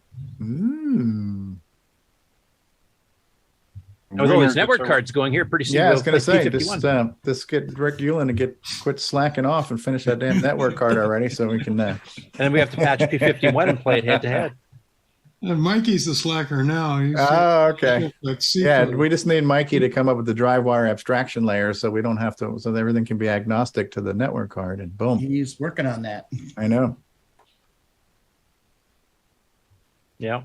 DriveWire, CoCo IO, TCP, UDP, HTTP, MDMA. ESP8266-01. We're gonna have a lot more acronyms to start talking about once we network enable our CoCos. Yeah, ICMP. He said P. Don't forget PPP and slip. Oh, I just slipped on your PPP. It's only because it's that long. Oh man. Are we ready for the news now? Definitely after dark. I'm on the show one time and it goes straight in the toilet. So I'm ready for a stomach purge at the moment. I don't know this is why we can't have nice things. All right, we're going into the news. From around the world, what you need to know. Get caught up on News with L. Curtis Boyle. And now a Muppet News Flash. One, go. Take it away, Curtis. Okie dokie. Mikey Furman's favorite part of the show, snoozy newsy. I'll do the GameON news first here. So first one up here, the Wargaming Scribe website, which actually goes through and reviews war games, simulations, etc., from all the retro computers in the past. We've actually covered this page once before when we did Across the Rubicon. So this particular one here for game number 62, he actually became a twofer. So he does Kamikaze, which is another one by Arc Royal Games. He's not that impressed with it. It doesn't hold well to modern times, whereas Rubicon in some ways did. But he does this very thorough review. So he's giving you, screenshots. Some of them are even animated, so you can kind of see how the game actually looks while you're playing, type thing. And he goes through a lot of the details of the history, that the game is trying to emulate, etc., as well. Having a grid definitely legitimizes a strategy game. Yeah. Then you can see the animated GIF. He actually has some of the animations. Where are the Klingon plane launching warbirds? out to your carrier and away it goes. But basically, he said that this game doesn't really hold well up to modern times. I mean, not just on the the fact that it's running on a machine that's 40 years old, but just the gameplay itself just didn't really hold up. So he actually kind of did a bonus one at the end here by not Arc Rail games, because we did have a few. You can see some of the animations there too. Wow. I have a feeling it's not doing some cleanup there, but I think that was on purpose. I mean, they could have cleaned it up, but I think they did that because when you're shooting to down look planes, like a trail of smoke or whatever. Yeah, exactly. Going down Like in a blaze of glory, huh? Yeah, so it kind of fits the game somewhat. It's a completely basic game. There's no machine language in that. Yeah, that was pretty obvious by looking at it. Yeah. Like I said, his detail is amazing. He's got the original ads here from when it came out. Yeah. There's a 16K version, just like Across the Rubicon had as well, which is basically more just text and semi-graphics. Oh, Jacksonville, Florida. I didn't know they were that close to me. Arc Royal. You should go check if Phil Keller's still around. He'd be awesome to get for an interview. Yeah, right. Yeah, I had to pass Jacksonville on my way to Chicago. So this is his final rating here, which I thought was one of the best things I've ever seen. Totally obsolete. Totally obsolete. Kind of like this show. Yeah. Would recommend to a modern player? No. Would recommend to a designer? No. Not impressed. Okay. All right. But it seems to me objective and not just, that's neat. Yeah. And then he gives his subcategories, what he reviews, like immersion, very poor. Clarity of rules and outcomes, very poor. Systems, terrible. Scenario design and balancing, very poor. Did I make interesting decisions? No. And final rating of totally obsolete. Totally obsolete.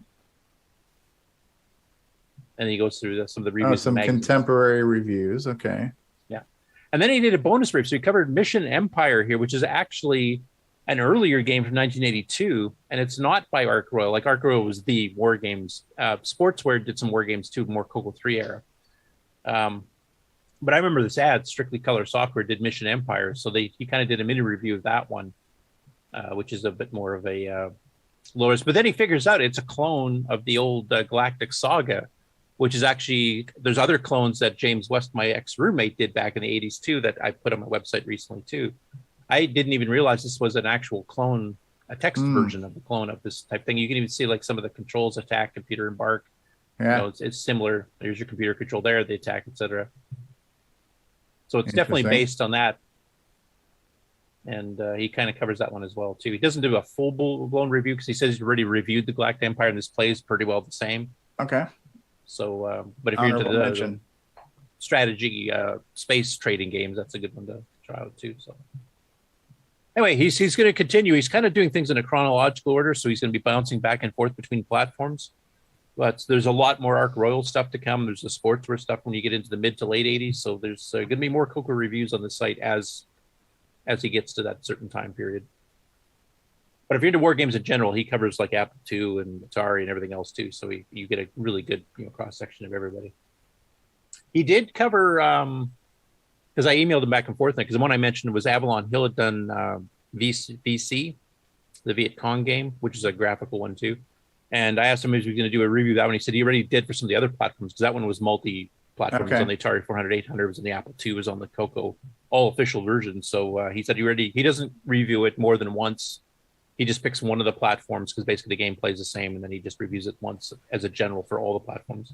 So Gotcha. you can actually read his previous review on that particular game, VC from Avalon Hill, as well, if you want to see what he thought of that one.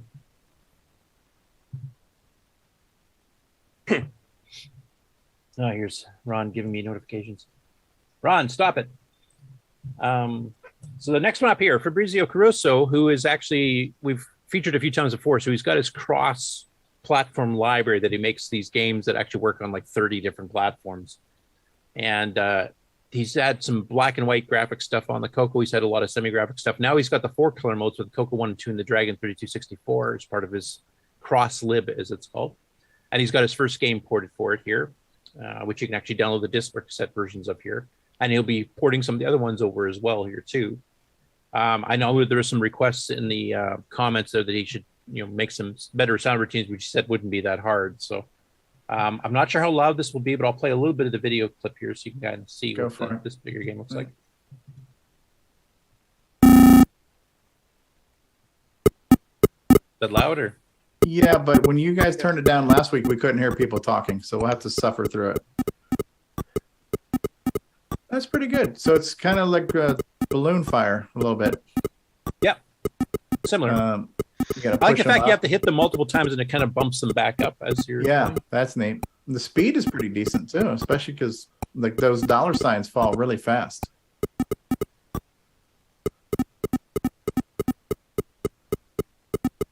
Yeah, and it's similar to that Japanese engine that we've been seeing MC10 and CoCo games. And, the VZ300 or whatever. There's a whole bunch there that do the cross-platform thing. Speed is really impressive.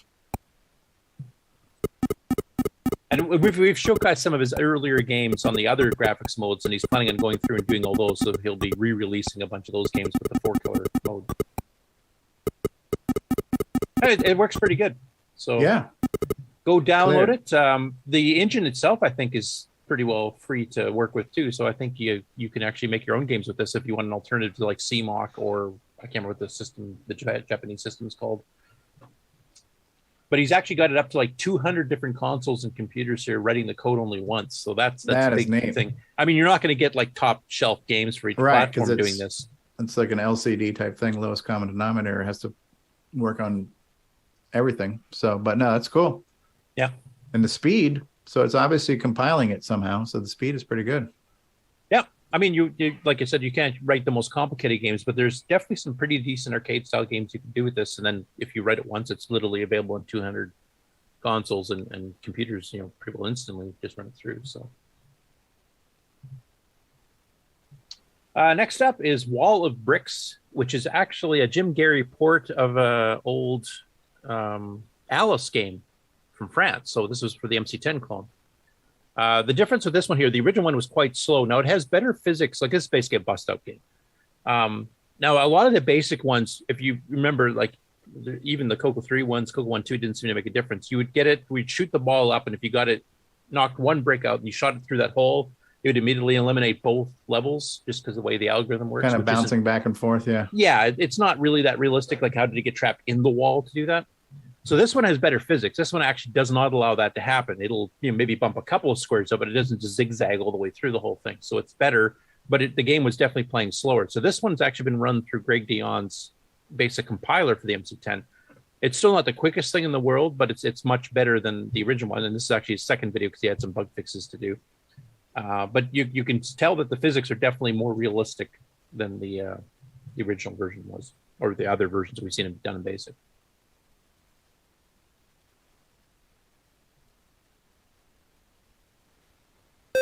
And that's the actual, those are the bricks even. Okay.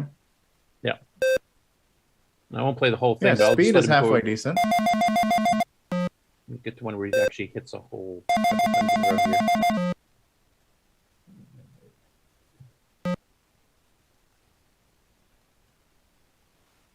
Pretty sure he managed to knock one out. Right up there.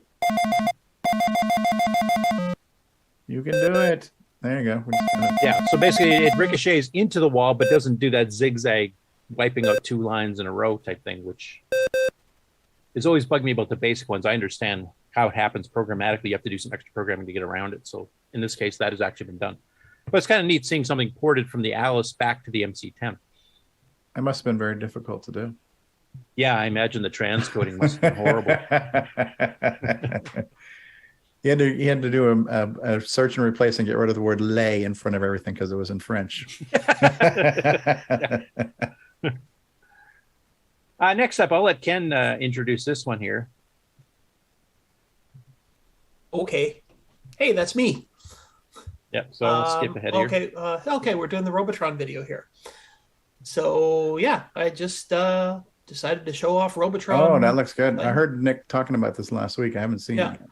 Yeah. Playing it on my actual CoCo 3 using 2 joysticks. So yeah, so I'm going to fast forward. I'll put the sound back on here for this. 5% done. Unfortunately. Les poke. That's what Jim Ryan says. Les poke, les peak. As you mentioned, Ken, like not all the sound effects in here. There's a few graphic slowdowns and maybe a few graphic glitches. Actually, it's interesting though. During after releasing this video, I did have people comment on it saying actually the video game, the cabinet itself, also suffered from the odd slowdown, just randomly like that. Oh, really? Yeah. Okay. So it might not be a problem in the transcode. It might be a problem in the original code. Okay. Tanks are about to kill me too. Sound effects are good. God, that is so damn good. Try and attach your joystick to the the two-handed, two-stick thing there. To the table somehow because they can slip around. Like Robotech did this too, like the old 1983 Intercolor one, and I had to tape the joysticks down to my couch. I had this big couch with big arms, and I used to tape the joysticks down for 2 joystick games like this. Now this is a perfect use for like an Xbox joystick that has 2 thumbsticks. So like on an emulator, if you had an Xbox controller, you could use both thumbsticks if you had to map the joystick 1 and 2. Or you could just map it to your keyboard just on this same keys, and then you just fire in the direction you're moving. Or get like some 2-sided Velcro and just hold down the sticks to the table. Yeah. That looks really good. Yeah, I mean, like Ken mentions in the video, it's 95% done. There's some sound effects missing. I think is the main thing. I didn't realize that the actual arcade game slowed down once in a while too. So. Yeah. Well, apparently, I cannot confirm or deny that. It's just what was commented on my video. Okay, because I played the arcade game, but I didn't play it that much. It wasn't one of my favorites at the time. Well, I never admit it because I'd burned myself out in Berserk already by this point. Concentrating too much on trying to save humanity here. Screw humanity. I like your picture-in-picture there with the actual playing of the 2 joysticks at once. That made this video to me. Yeah, it's cool. I'd like to announce my new product, the dual joystick tray. There you go. One is a Rick Euland joystick. The other's an original Tandy. The other and the tank got me. Can you tell the difference? Because I can't. Which one's who? Yeah. I think the one on the right is Rick's because I think it has a thicker cable, right? Yes, and it's also I think a little brighter, a little less little aged. cleaner. Yeah. Haha, there we go. Yeah, sound effects are off the chain on this. Yeah, I like and so much graphics moving on the screen. Like this puts. Yeah, look at all those guys, and look how fast they're moving too. And honestly, the slowdowns when they happen, they're almost doing you a favor. There's not really any rhyme or reason to them because it's not slowing down when there's just as many things on the screen, or even more things. It's not slowing down. It's just all of a sudden it'll slow down like there. There's way less things on the screen, but it's decided to slow down. Yeah, it even slowed the sound down too, so it means like the RQ's firing is slower or something. If you're a Robotron fan, you'll love this game. Right, you hardly notice the sound effects slowed down too, like the pitch even shifted down. Ooh, darn it! I just about beat Wave 4. That's really good. Good job, Glenn Hewlett, once again. Yeah, that's an amazing conversion. That was one I didn't know if he'd be able to pull it off because there's a lot of stuff on the screen to move more than. And I've also sent this video off to a couple of bigger YouTubers that are fans of Robotron, so hopefully they might put in a review of it. Well, if they do one, let me know in case I miss it. Yeah, I'd like to put that in. And next up, since we got Jim Gary in the chat, welcome, Jim. So I actually emailed Jim about this either this morning or last night. So I found another YouTuber that has decided to take on some emulated old games. with the channel name of Sabrina, I think it is. Yeah, Sabrina. And she actually specifically mentions, I found this out while watching Jim Gary. He's a retro enthusiast who likes the Tier City Computer, MC10, etc. And he or she, I'm assuming a she, actually plays a few of like about 10 minutes worth of gameplay of several Jim Gary games or Jim Gary port games. And Jim was not aware of this either, apparently, from when he emailed me back. So getting some love from another person. Bazooka.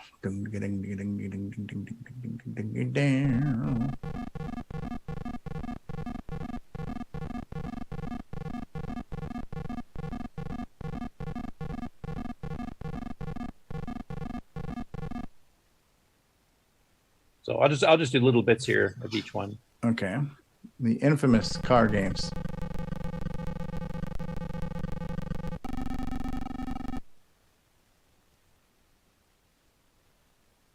And this is one I think is screaming for a compile if he hasn't done it already. It is at a breakneck speed here, folks.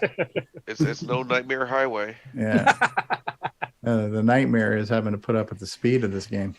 This is Snoozy Newsy Highway. That's what that is. It's, Digger.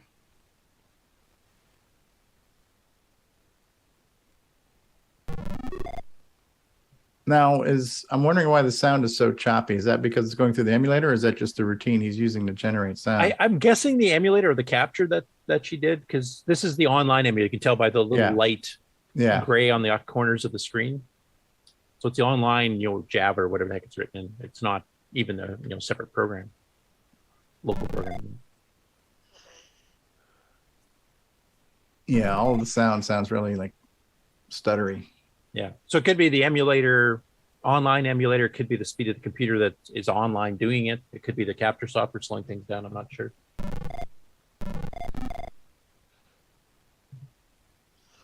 Mick Flappy Bird. One of the world's most frustrating games on any platform. Oh, look at that. That's actually halfway decent. Warning, strobing effect may cause seizures. But that's pretty good. It's doing a full screen scroll. Ouch. Too flat. Yeah, this choppy sound's killing me. But no, that's pretty cool though. Oh, There's this version of the Matrix. Just briefly. Not really a game. Prepare for launch. I better forward this one. This is where she kept running into the side here. And then she figured out the controls better. Hey, Karen's out there. Hey, Karen.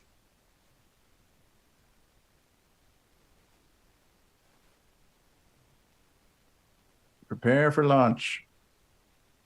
Prepare for ludicrous speed. Ouch. Don't hit the stars. Pew, pew. Best use of a Y ever. Yeah. Yep. I have to agree. Yeah, when I was doing my text version of Cosmic Aliens, I used the capital letter A because that kind of looked like a spaceship pointing up. But yeah, the Y is definitely, and I think I was using Y's for the guys coming down. Coming down. Yeah. Yeah. Ooh, what is this? It's real pretty.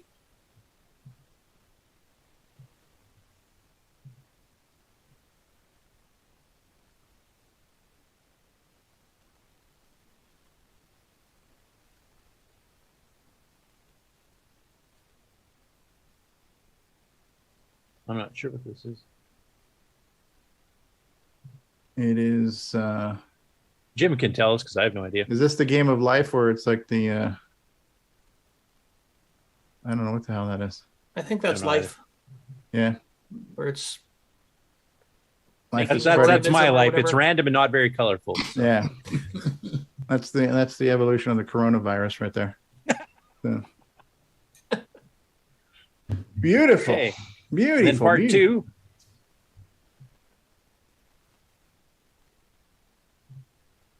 Is this barcode simulator? Is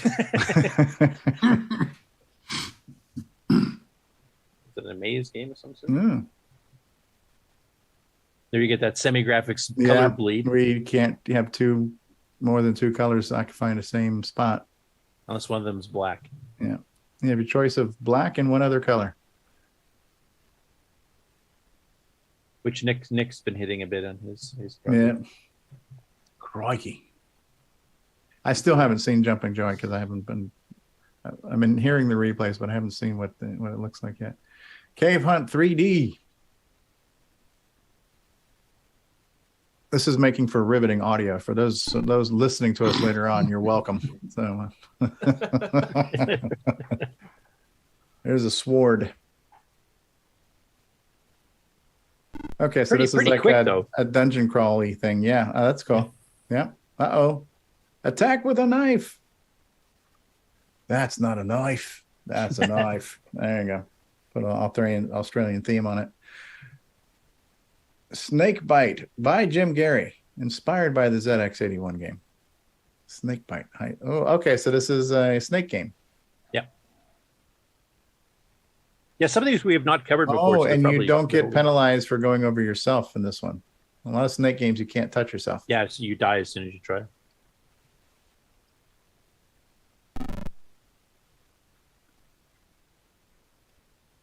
Let's work another one.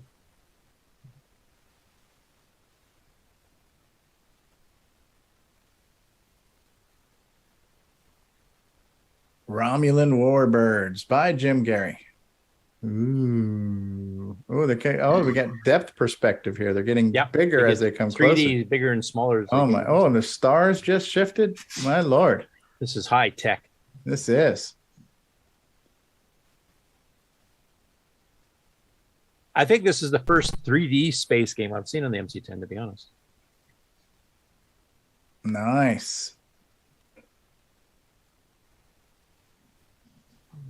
And this one, I think you use in your pre-roll, don't you? Well, he actually did that. He gave me that commercial based on some clips he put together for me. This is a snowboarding.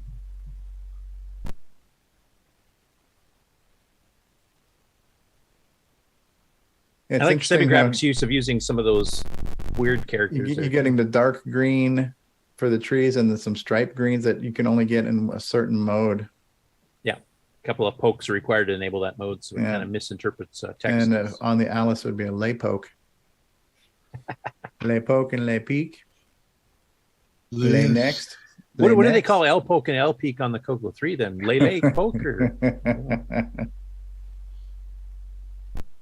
Ouch, ouch, ouch.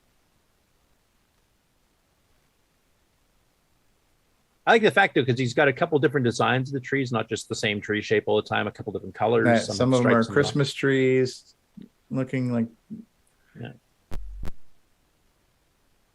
And I think, I'm not positive, but I think he might be using the Semigraphic 6 style setup, like 64 by 48. Well, because, the pixels on the guy are square, a little more squarish. Yeah, elongated. Yeah, cool. Cool stuff. A little Jim Gary. I'll keep an eye out if she does any more, MC10 games.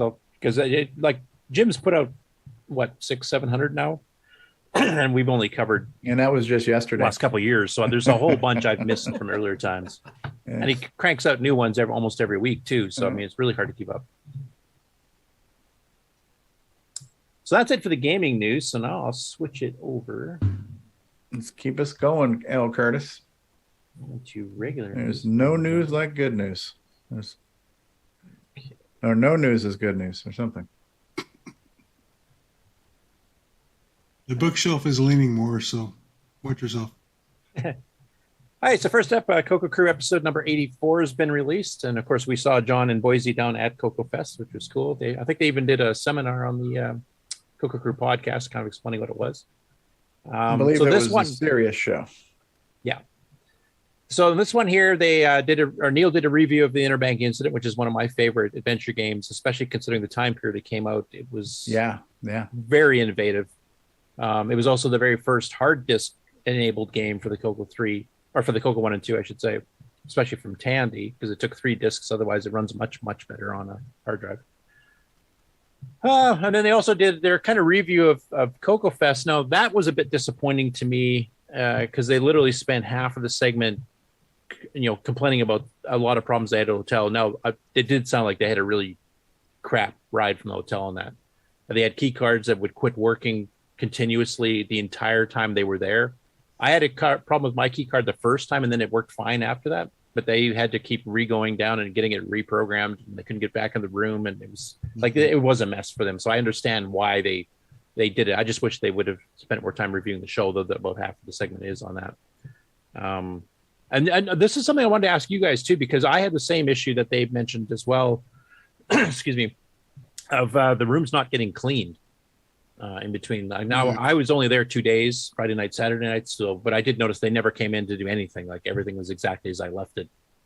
Even after being in the show all day. Did you guys encounter that too? Because they did it for 4 days and they never. Yeah. Well, is Grant still on the call? Yeah, I'm still here. So yeah, because go ahead, Grant, answer that question. Because so since COVID is now we're in post-COVID, they stopped doing the daily room service. But if you wanted them to come in and replenish your towels and coffee and everything, there was a card that you had to fill out and take down to the front desk, and then they would go back in and replenish those items. But they don't do full housekeeping services like they used to do before COVID.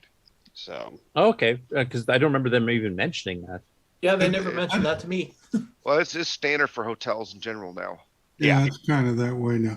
I'd like to make a comment though. As someone who was in construction for many years, I thought it interesting last year in November that there was a wall of buckets of drywall mud against the elevator shaft downstairs and no other construction material. And I wondered what that was all about.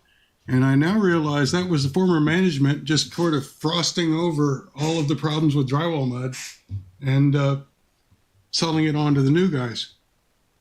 That's right, because they just changed management literally 2 weeks before the show, right, Grant? Yeah, exactly. Yep, that's true. So that's what all that drywall mud was about. It was covering up all the sins so the new guys would buy it and they could... and fixing up, changing some of the carpet, I think they did.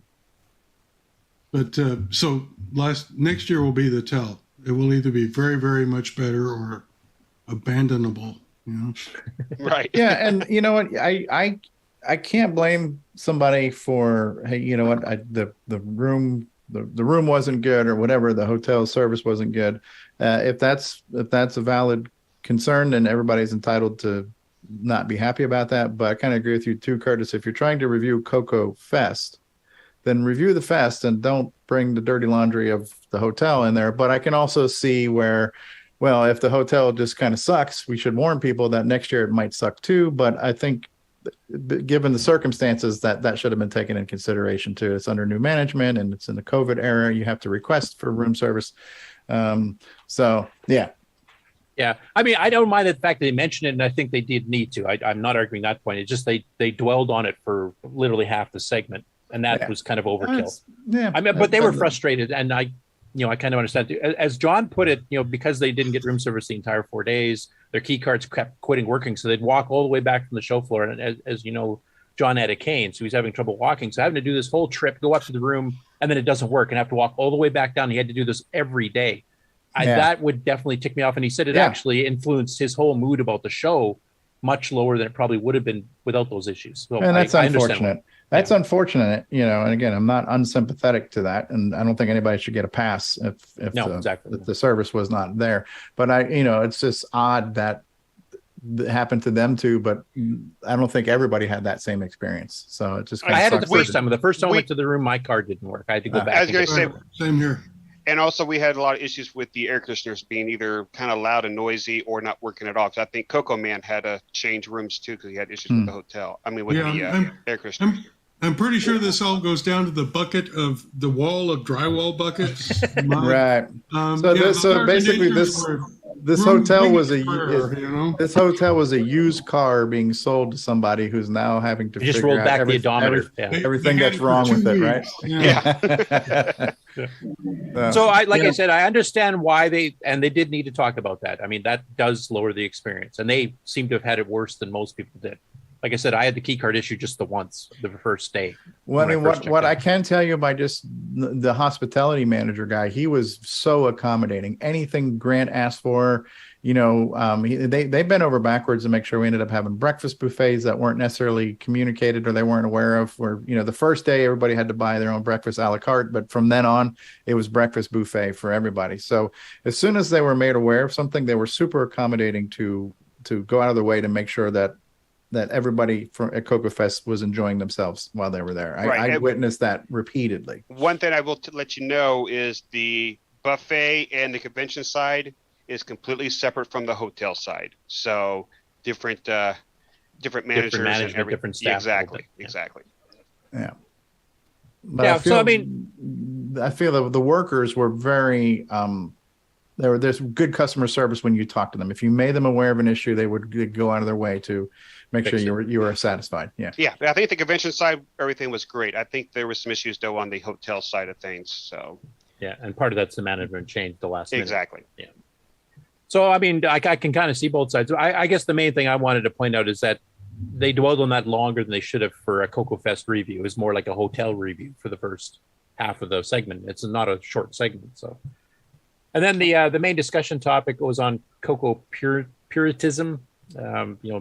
Using pure period correct hardware, whatever else. It's actually been discussed by them before. It's been discussed by us before.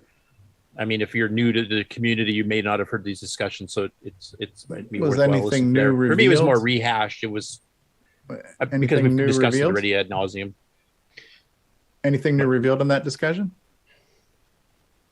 No, not really. I mean, it's the same.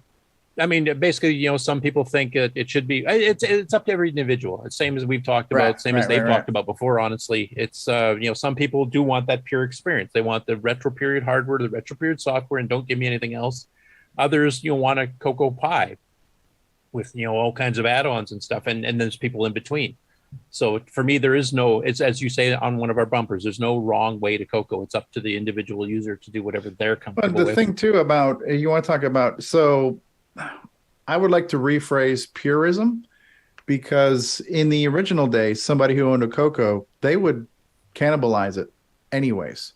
So are we talking about CoCo purism, or are you talking about kind of museum piece collectability? So if you want a CoCo, an unmodified CoCo that could go in a museum, this is how Tandy released it. That's one thing. But if you were a CoCo user back in the day, you modified your CoCo anyway. So I don't understand. Is purism meaning don't touch it, keep it stock? Or is purism it depends on which panelist was talking, because that varied as well. And that's the thing. It's up to the individual. Like some people are collectors, period. They want stock. Other people, and I'd put myself more in this category, but it doesn't make it right or wrong. We did modify. We modified the crap out of our CoCo at work because we had to make it run everything we were getting it to run. So, and there's people in between. I mean, it varies by each individual person. So I don't have an issue with any of it. And I think the way you said there's no wrong way to CoCo, that's the right attitude to have.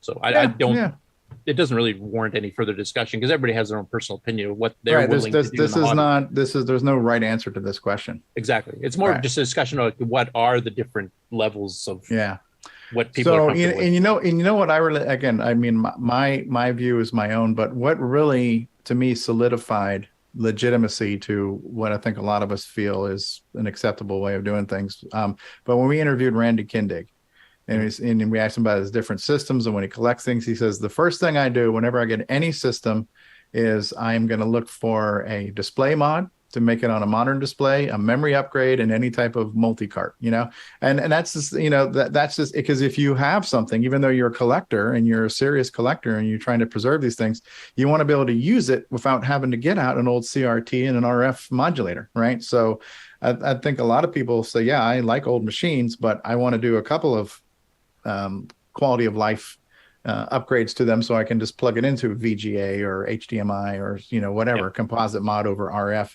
So to hear somebody like Randy Kindig, who I would consider to be a fairly purist in general kind of guy and pretty legitimate vintage person, say that, I'm like, yeah, that he speaks for most people. And there's a wide range. There's some people that are like the hardcore collectors, is the hardcore modify everything that moves type thing, and there's everybody in between. So it's right. So back in the day, if we're talking about period correct, back in the period, people modified the hell out of their CoCos back then. Big time. Take a look at some of the old Color Computer News where they're putting modern keyboards into a CoCo 1 case. So then the question becomes, now we're not just modifying to modify. Now we're modifying and we're adding superchargers to things. So we're doing stuff like the FPGAs and the microcontrollers and all these other things that are lit. So, but that to me, that's just modifying it's the same spirit of modification, keeping up with tradition, but using what's available to us now. It's almost like saying, well, I could dig a hole and go crap in the backyard, but I've got running water now, so why not use that? So I'm going to do it the way that makes sense nowadays. Yeah, well, it's like when we started using hard drives on the CoCo in the mid to late '80s, like when Burke and Burke and Eliminator and the Owlware and a few others came out. I mean, that was not stock; it wasn't using Tandy parts, but a lot of people did it. So. Right. Yeah, there's no wrong way to do it. It's whatever you're personally comfortable with, and some people are comfortable with hacking the crap out of it from a hardware level. Some of them just want to add in some new add-ons, like you said, to make it more convenient. Others are collectors and they want it stock as possible. So, and that's fine. There's nothing wrong with any of those. It's a discussion of options. It's not a discussion of what's right or wrong. Right, but to me, usability and ease of use and quality of life are how I want to use anything. So that's my preference. That doesn't mean I'm right, but that's how I want to use it. I want to be able to hook it up to a screen, a modern screen, an easy to read screen. I don't want to have to deal with, CRTs take up a ton of space. So to have a multi-purpose screen where I can just switch inputs and have more than one device on one screen, that saves me real estate. So I'm in favor of that, Yep. And then Rocky Hill says in the comments, you have some running water spoiled. Yeah, listen, that's because, he's in Miami. They got plenty of running water right now. They got cars that are flooded. So a little bit too much running water. Yeah, we are getting ready to have a tropical storm pass through South Florida. It's coming from the west, coming across to the east. Can you collect all that water and send it over to Arizona and Nevada where they need it? Yeah, so Miami-Dade County's got plenty of, well, maybe it's not running water. It's probably standing water at this point, but there's water to be found. Yeah.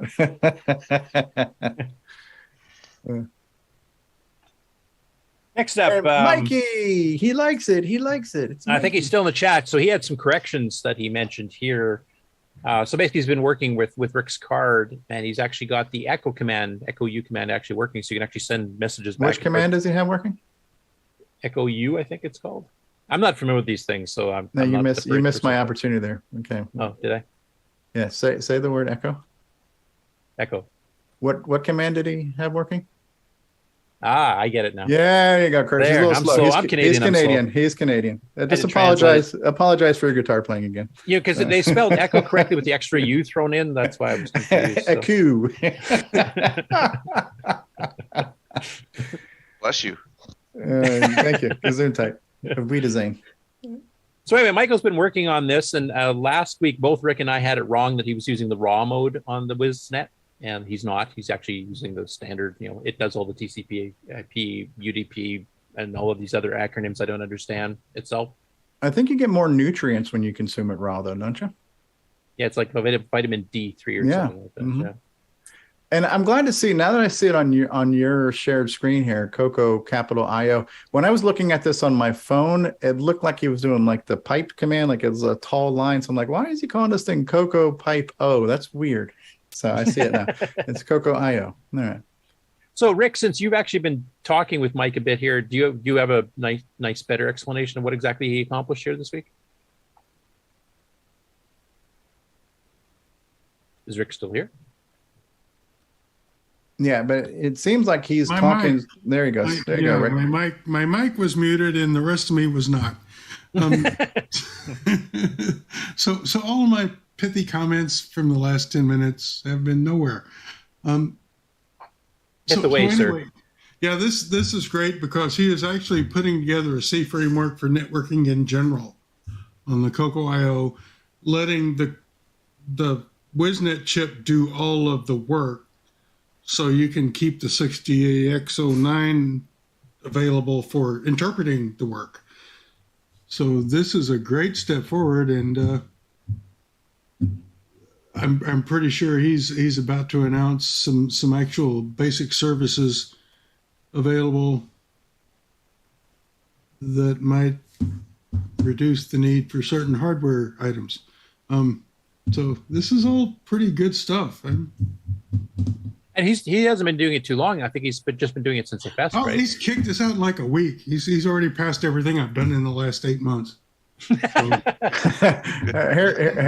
Mr. Dave says if we're all purists, there would be no weekly news. Yeah. So this week, nothing has changed. Everybody's using the same machine, the same way. Same software, doing it for 40 years. Nothing to see here. Move along. Tandy isn't going to release any more ROMs. No new software, no new development tool chains. Nope. We're still using EdTASM and floppies and cassettes. Move along. Ooh, floppy. Ooh, David just we woke David up.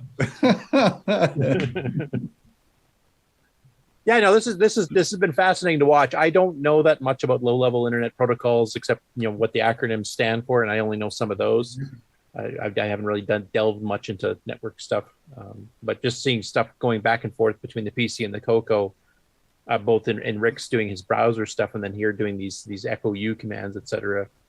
Where the machines are talking to each other properly over the network card. That's pretty darn promising. The thing that I don't understand is that it almost seems like he's reinventing the wheel because aren't all these things built into the chip already? Isn't the whole purpose of this chip to offload all of this? What he's doing is the work in getting the stuff that's built into the chip into OS 9. Oh, okay. So he's writing he's writing basically the driver for it, and essentially. Exactly, pretty much. So he's got the C framework to do a UDP commands. Right. And these are the things that we take for granted now having a modern PC. The entire TCP/IP protocol stack is a driver and a kernel based into our operating system. Exactly. And now Mikey says, my dream job would have been a Unix system programming the space between the operating system and the application. So now I can do this on the CoCo. There you go. So he's living out a dream. That's why he's resuming so good. He's thought about this for a few years. No, he's not being a Unix purist there. Right. And Chris Durst says, mailman just came in and brought me a switcheroo. So we got just this in, switcheroo just arrived at Chris Durst's house. Things are getting there. There's some news for you right there. Everyone. Was it a pure switcheroo is what I want to know. Because I am a switcheroo purist myself. Mr. Dave wins the chat this week is what Brian Walsh said. Okay. So it seems like even in the live chat, not everybody agrees with the CoCo needs to be pure discussion, and that's okay. And we're all entitled to our opinions, and we're going to CoCo the way we see fit. Well, this is the one case where everybody's right. Because it's whatever you're personally comfortable with. Some people are collectors. Like they're the people that buy a classic car and don't want to ever switch out parts. It's got to be stock parts, type thing. And there's others that use the frame and the rest of the car is totally brand new. So I mean, everything in between. Yeah, I don't have a problem with people that want to be purists. They're absolutely fine to do that, but it's absolutely fine to be that. Right. It shouldn't be like, well, this is the way, and anybody who is not this way is wrong. Yeah, exactly. There's no right or wrong. If you're going to come with that level of imperialism, then that's not the kind of person I'd want to hang out with. You can say, listen, I like peanut butter, and I don't like peanut butter. That's one thing. But if you say, hey, I like peanut butter, unless you like it too, you're a loser. Well, then that's not somebody I want to have a beer with. So. And we want to talk about people that are allergic to peanut butter. So. Well, they get past. That's their problem. And since you have the floor, Stevie, here's the one we talked about earlier. There's Charlie. All I got to say is everybody should be more like Charlie, right? So I'm gonna break form here, and I'm gonna speak freely, and I'm not gonna put any sugar on my words, unlike how I usually communicate. But I like the Cocoa Pie project, as you guys know. I'm a fan of the Cocoa Pie project. I did not create this project, but I'm a big supporter of it, and I made the website for it, and I did some tutorial videos. But what I continue to see are basically people who like to bitch and complain about the Cocoa Pie for one reason or another, and I have zero patience. I have less than zero patience. So this was my polite way of telling everybody to STFU and be like Charlie. He's 8 years old, and he made the Cocoa Pie work. I see people all the time saying, well, can I do this or shouldn't I do this? Or I want to dual boot my Cocoa Pie, and I want to create everybody wants to invent their wheel and then complain about why it's not working because you didn't take the image the way it was meant to be done and follow the instructions. And if you did that, it would have worked. So it's a sore spot for me to hear all the whiners and complainers or people who won't spend 2 seconds to spend a little bit of time learning how to do something. And so I like the Cocoa Pie. I like the fact that Charlie was able to do it. And what I will say about the Cocoa Pie, though, is that it's not meant to be. Yeah, I am a Cocoa Pie purist. I will have to say that. I'm a little bit of a Cocoa Pie purist there, Rocky Hill. So, yeah. But yeah, it's not hard to use. But at the end of the day, once you have the Coco Pi, there's two things you need to know how to do. You need to know how to use the CoCo when, you know, a real CoCo, because you still have to load things from a disk or load things into a cartridge. And you need to know a little bit about how the emulators allow you to do that. And those are things that, well, yes, I have made some YouTube videos kind of showing you how to do it. You got to spend a little bit of time knowing how to do it and not just bitching about it not working the way you want to do it, or I will publicly shame you showing you pictures of 8-year-old kids running circles around you. So that's all I have to say about that. So actually, another part that came out of the Coco Pi, because of course Taylor and Amy had their Coco Pi and they bought the case from John Strong at the show, etc., and got the whole wireless running around with the battery and stuff. So Taylor was actually fiddling around with Nitrous 9 ease of use because they don't have Coco 3s because those are expensive as hell and rare to find these days. And they found out that the current default, if you have a Pi 400, there's no equivalent to the clear key, so you can't switch windows. And they were asking, like, well, how do we get around this? And I talked to Ron, and there's no default set up. So I don't know, have some people figured out a key? Because I know Ron's thinking about maybe making a default just so that people. Oh, that's why he put that question in the Coco Pi group. I don't know. So the thing to realize, again, there's how many different emulators in there? So we have MAME and we have XROAR. I'm not sure how XROAR lets you remap keys, but I know in MAME you can bring up tab user interface, and then you can go through the settings for your machine, and it'll show you what the real key is, and then you can hit enter and then press another key to map the real key versus the key you define. So I know you can remap keys in MAME, and it's fairly easy to do. But yeah, because I haven't run into that problem, not having to press clear in Nitrous 9 yet, I haven't had to solve that problem yet myself. Yeah, and I think Ron's question was more, should we make a standard, and if so, what should it be? Because I mean, if you have a Pi 400, you should have clear enabled. You even need that in disk basic, Right. Clear is usually a home key, so function left on the Pi 400. So function left arrow might be it. Okay. I don't have a Pi 400 to tell that. So that was a question that they had, and that's I think why Ron posted it as well here, because he kind of took a look and said, yeah, there is no default home key setup. Well, and then so we have 8-Bits in the basement talking about how he likes to hack machines. I think your level of willingness to unpurify yourself might also be directly related to how many machines you have. Like if I only had one CoCo, I might be more concerned about preserving its pristineness, but I'm lucky enough to have a bunch of CoCos. So I do have some stock ones. As a matter of fact, I've bought a few on eBay just because they were in the box. And I got a CoCo 2 with the melty keyboard in the box with the styrofoam holdy thingies and the receipt. I'm just going to put that on a shelf and I'll keep that as a collectible. But the one I'm going to use, I need to make sure it's got modded to my tastes, So that might also affect somebody's willingness to hack and slash their machine, is how many they have. You got your beaters and the ones your everyday using ones, and then your ones that go in a glass case, so. And some are probably that just, aren't fully functional, just there for parts. So yeah. By the way, Mikey in the chat there mentioned, he said, Charlie's an awesome young man. I hope he continues to CoCo or even retro and doesn't get bored with it. Yeah. So yeah, it was cool that matter of fact, I don't have my wallet with me, but his dad took a picture of us with this little camera that he had, and then it printed out like a little receipt, like a little piece of thermal paper of a black and white picture. So I have it in my wallet still, the picture that of Charlie's dad took with that same pose right there on that little receipt tape that I still have. So that was kind of cool that he had his own little camera that prints out pictures on the spot. He's got his portable Coco Pi. It's all self-contained with a separate wireless keyboard. It's a neat project. There's so many things you can do with a Raspberry Pi, And I know some people have expressed the desire to want to dual boot the Coco Pi with another OS they're already running. It wasn't designed to do that. And what I would just say to that is because SD cards are so cheap. Yeah, make an SD card for each platform you want to run. I bought a 128 gigabyte SD card for like $18. So they're stupidly cheap, the SD cards. So this project is designed to do something very specific, and it does what it does very well. And if you want it to be everything, then learn how to modify Linux and add stuff onto it, because it's basically Linux. So if you know Linux, you can add onto it, but take it for what it is.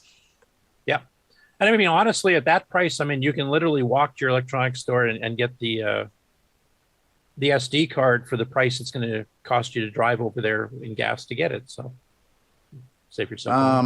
Now the other thing is, what's his name? So I don't know his full name, but at CoCoFEST, he was actually referred to as Jesus Eric. And he's the guy with the really long hair. And he's also the guy who's got the briefcase of booze that we drink in the lobby at night. So Jesus Eric was actually selling fully built CoCoPi systems in John Strong's 3D printed cases in your choice of designer colors. They were all, and I've got some pictures of those somewhere. But he was basically selling in a completely turnkey CoCoPi with the Raspberry Pi and the keyboard and 3D printed case and the image and everything ready to go that you could have bought for basically what you would have had to have bought everything piecemeal.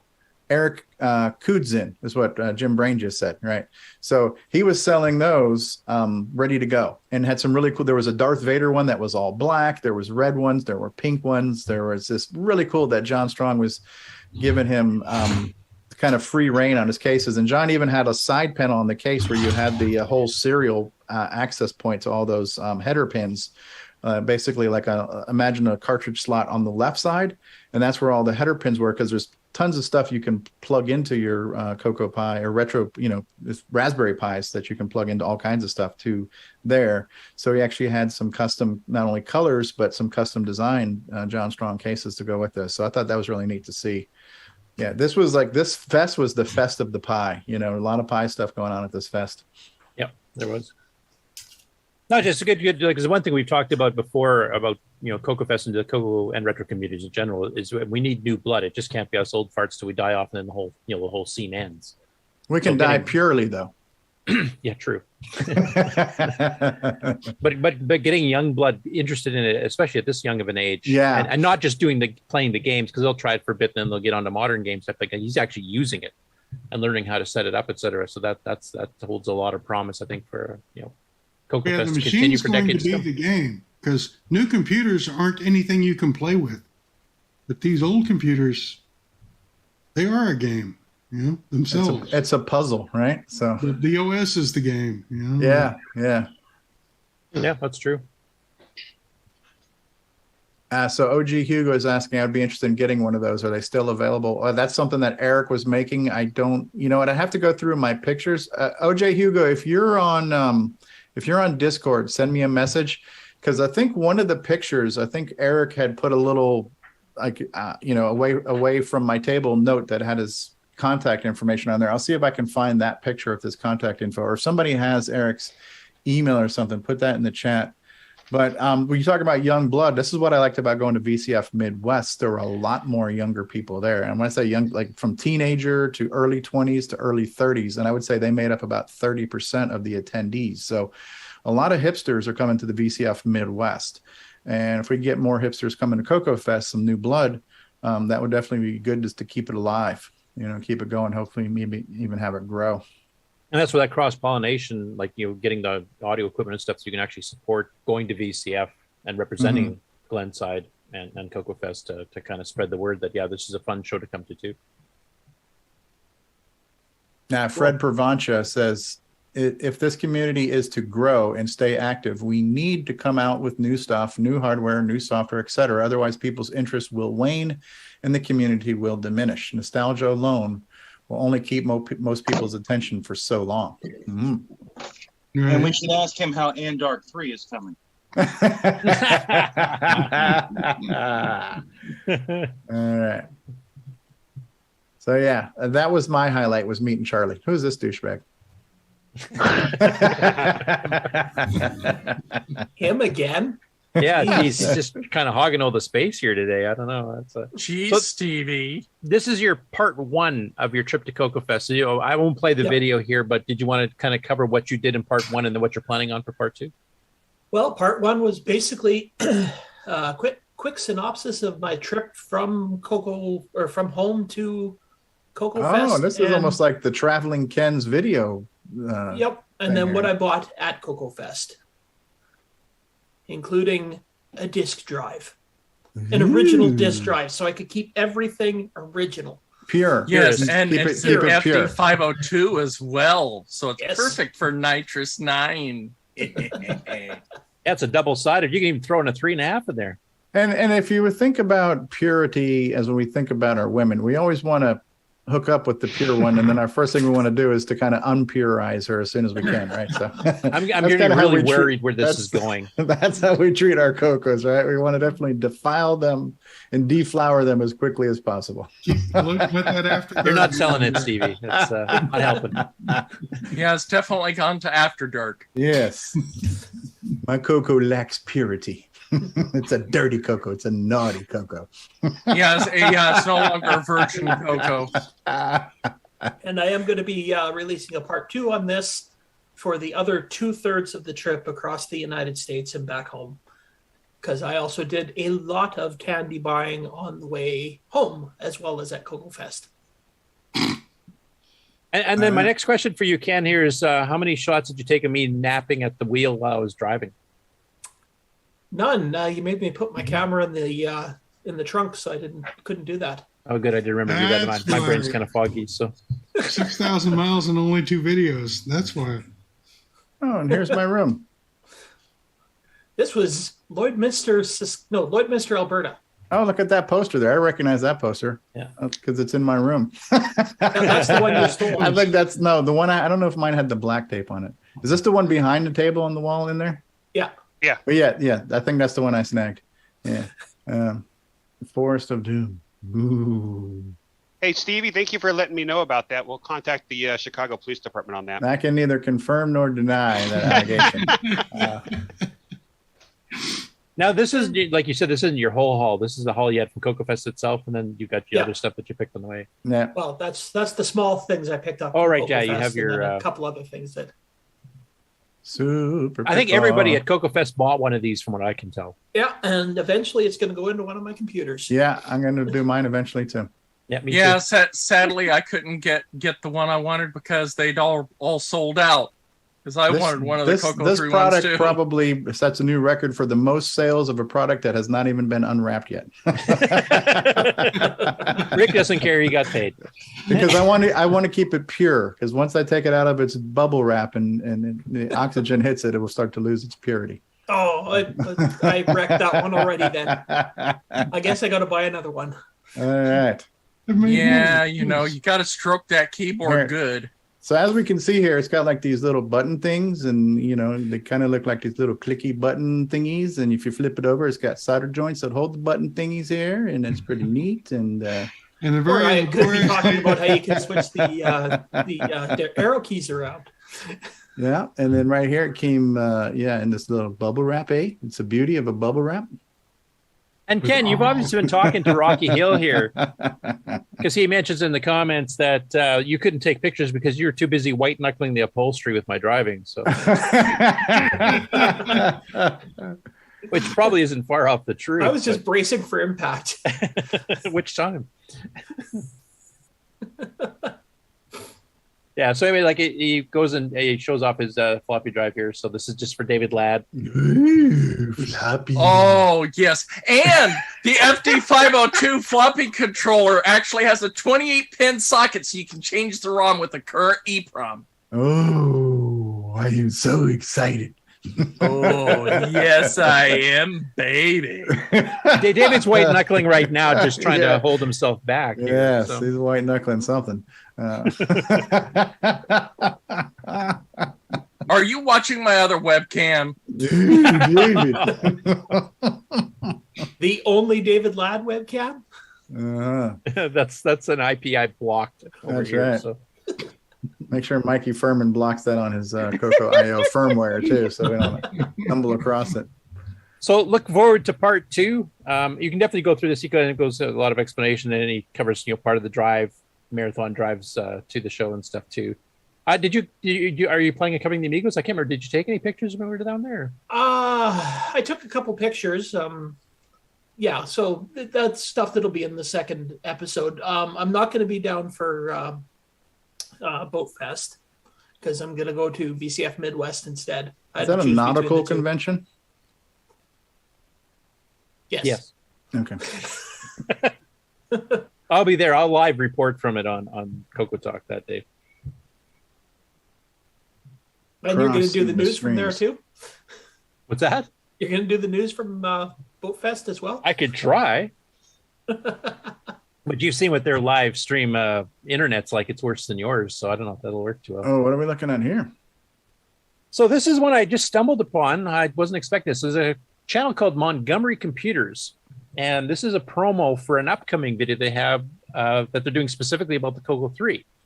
So I've reached out to contact them, haven't heard a response back yet, because I mentioned that I was going to play the promo in its entirety on the show here, because this is a promo for their upcoming video, a long form video.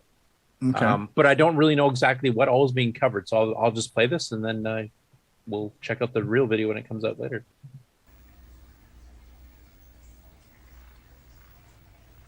Okay, that is whatchamacallit.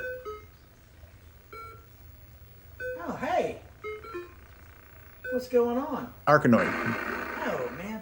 I'm sitting here playing Arkanoid on my Color Computer 3, and I'm getting ready to do an entire video with my co-host Dalton Wilson on the CoCo 3. A very cool computer from the 1980s from Tandy Radio Shack that was a very underpraised computer that deserved a lot more than it got, especially from the CoCo 3. But we're going to go into all that in our show. So for now, I'm just going to keep playing Arkanoid until we actually film the episode for the CoCo 3. And I hope that you will join us and tune into it. There you go. Camera off. Yep. So I've never heard of this channel before until I found it last night. So I will definitely keep an eye out for this long form video on the CoCo 3. It's like interesting to see what they have to say about it. I've, like I said, reached out in the comments there that he can contact us, or even you know pop in our chat, or even maybe join the show in the future to help promote the video as well. And if he has any questions, feel free to ask any of us, type thing. Beauty. So interesting to see what they do. Yeah. Always good to see more CoCo coverage. Yeah. So this is a channel we have covered before. He's done a lot of those, what are they called, YouTube shorts. And he's done little bits with an MC10, his CoCo Pi 400, and his CoCo 3, I think it is. And he's done one longer form video that's more than like 20, 30 seconds before. But this is an actual like 8-minute long one of setting up the VCC CoCo 3 emulator and then setting up EdTASM on it. He doesn't do anything with it yet, but he just wanted to show how to get it set up. He doesn't do it much extravagant on setting up VCC because, as he points out, there's lots of videos, and you've done some as well, Stevie, and so has Boat and a few others, on how to set up VCC itself. And then he shows you how to go to the archive, get the EdTASM cartridge or disk, install it, how to mount it. Nice thing about VCC, there's not much to actually set up. You just install it and it works. Yeah, the only problem with VCC for a total beginner is like knowing how to plug in cartridges or a multi-pack, so you can run multiple multi-pack cartridges. to get more than one thing. Yeah, Gotcha. like that kind of thing's a bit more difficult if you don't know what you're doing, or if you're not familiar with the CoCo. I mean, a lot of people in the CoCo didn't have multi-packs, so they wouldn't know that either. But basically, it just kind of goes through, like, tells you where to go in the archive, gets it set up, and then shows you how to pull down the menus, etc., to mount the different devices. So I'm assuming he's going to be doing a follow-up of actually running EdTASM at some point. So I'll definitely follow that, because we have a lot of people that are interested in learning assembly language, and it sounds like he's going to start at the beginning with the EdTASM cartridge itself, or the disk version. So I will keep an eye out for that. Next up here, we were talking about Randy Kindig earlier in the Floppy Days podcast. And of course, Randy was our guest interview in January, or one of them. So this one here is the latest issue of Floppy Days. And it's actually covering a guy named Howell Ivy, who helped create the Exidy Sorcerer back in 77, 78. So this predates CoCo. And it's just post, the original 3 home computers of the PET, the Tier City Model 1, and the Apple II. Now, it's a fascinating bit of history, because he goes through, like, he ended up working with Exidy until 86, and then he worked for Sega for a decade and a half, and now he's actually doing stuff with school children for making projects to get sent up on the space onto the space station to do experiments, and the kids get to see the results of this. Oh, wow. So it's a really interesting interview, not CoCo really specifically, but one thing I wanted to point out, this is the very first time that the host, Mr. Kindig, has actually done a video of an interview that he's put up on YouTube. Everything else has always been audio. Now, of course, it's still available as an audio podcast. And I don't know if this is true or not, but I'd like to think he's been kind of inspired because he got to see his own video interview with us. And there's something about being able to see the faces, see the expressions when they're remembering something. Like, you can tell the guy's really turned on by something he did back in '78 that the interviewer brought up. And it's one of the reasons I like doing the video versions of our show, either live streamed or on YouTube or whatever, is that you get that personal connection with the people you're interviewing, not just a disembodied voice coming out. Now, I do realize a lot of people listen to it as a podcast because you're driving and you might be too distracted, but I do like the video aspect of things. And I know, Stevie, you're working on expanding to that new podcasting host, and eventually you'll add videos back on later type thing. Yeah. And I do think that's something we do have to put on. No big rush, because I understand it's a lot of work to get all the stuff done here, but there is something about the video interviews that I really like. So I wanted to point it out. That yeah, Randy remind me to speak to that when we're done with the news. Okay.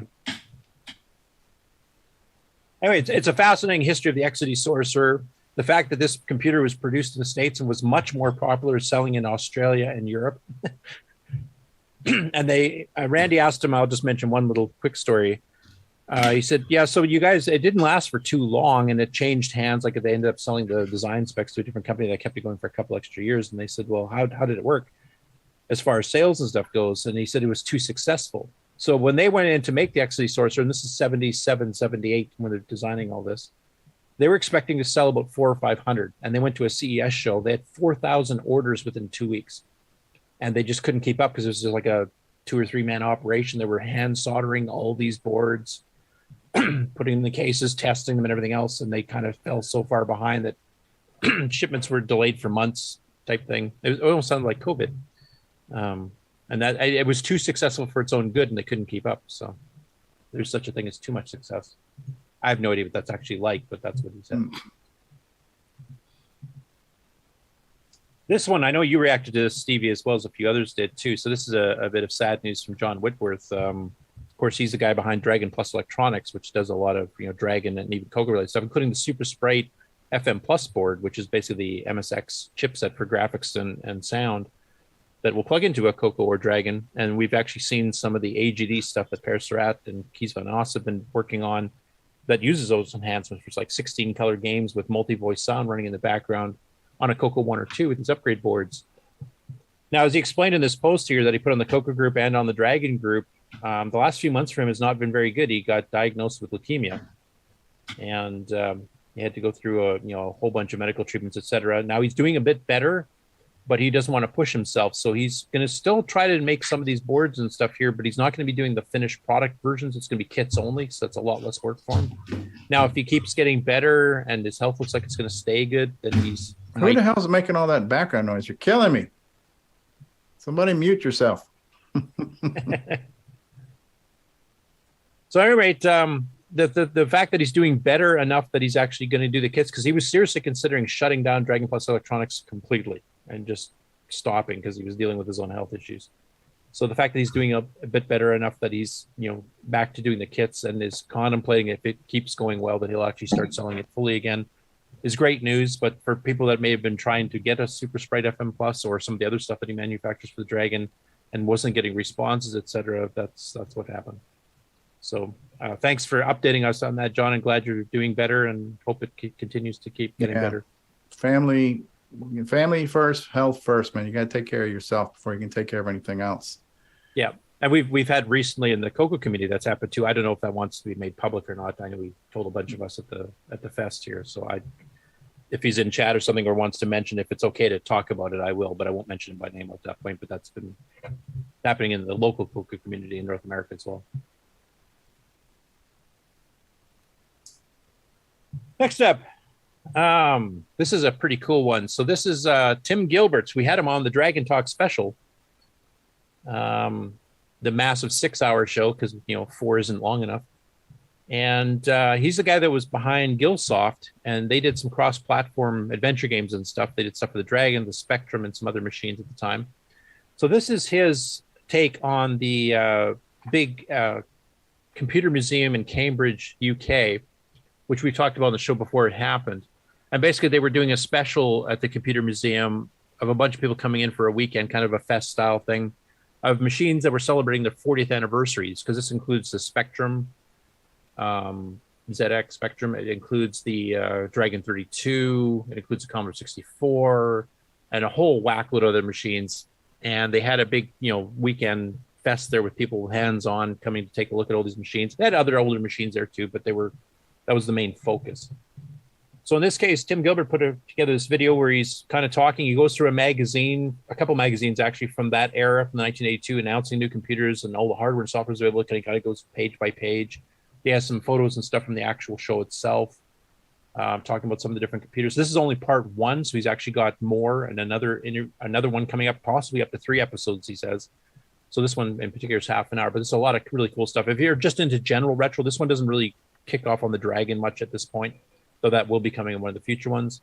But just all the stuff that's happening in the UK during 1982 and in Europe, because they had a lot of the same stuff like the C64, et cetera, but they also had a lot of stuff that was unique to there. So it's a fascinating look at the history of computers in Europe and the UK. So that's the first video here. And like I said, he's got 2 more parts coming up where he's going to be going through that as well. And then the actual Center for Computing History itself, which is the organizing group that does that show, actually put up a 1 3/4 hour video where they interviewed a bunch of the exhibitors and going through some of the machines from those different time periods. And, sometimes a bit of the history, like here's the original version they brought out a couple years earlier, and here's what they brought out in 82 when they refined it. So there's a lot of good history in here. And this one does mention the Dragon, so I will fast forward to that little chunk here where they're talking to Tim Gilbert. So just a sec. 1, 2, 3,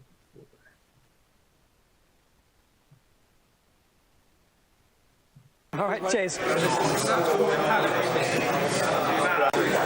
Okay, there we go. Darth Vader Dragon. Stupid YouTube. Oh, just in time for a commercial. Yeah. And it's a burger, so it's making me hungry. That's doubly bad. And it won't let me aboard it. Great. Made by Canada. Canadian burger, eh?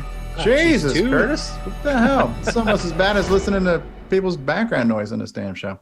Yeah. Next we have Or Night Just Night. is Tony Jewell, who has basically put this whole event together for us. My pleasure. Our favourite volunteer at the museum, which I always say. He's not really. But anyway, Tony, tell us about what you have here. Okay, so to begin with, we have the Black Dragon. I didn't paint this black. Somebody else had a very yellowed dragon a few years ago and sprayed it black, and I wanted it, so I bought it off them. And this is the machine. This is probably the most upgraded dragon known to man. I'm smelling some impurities here.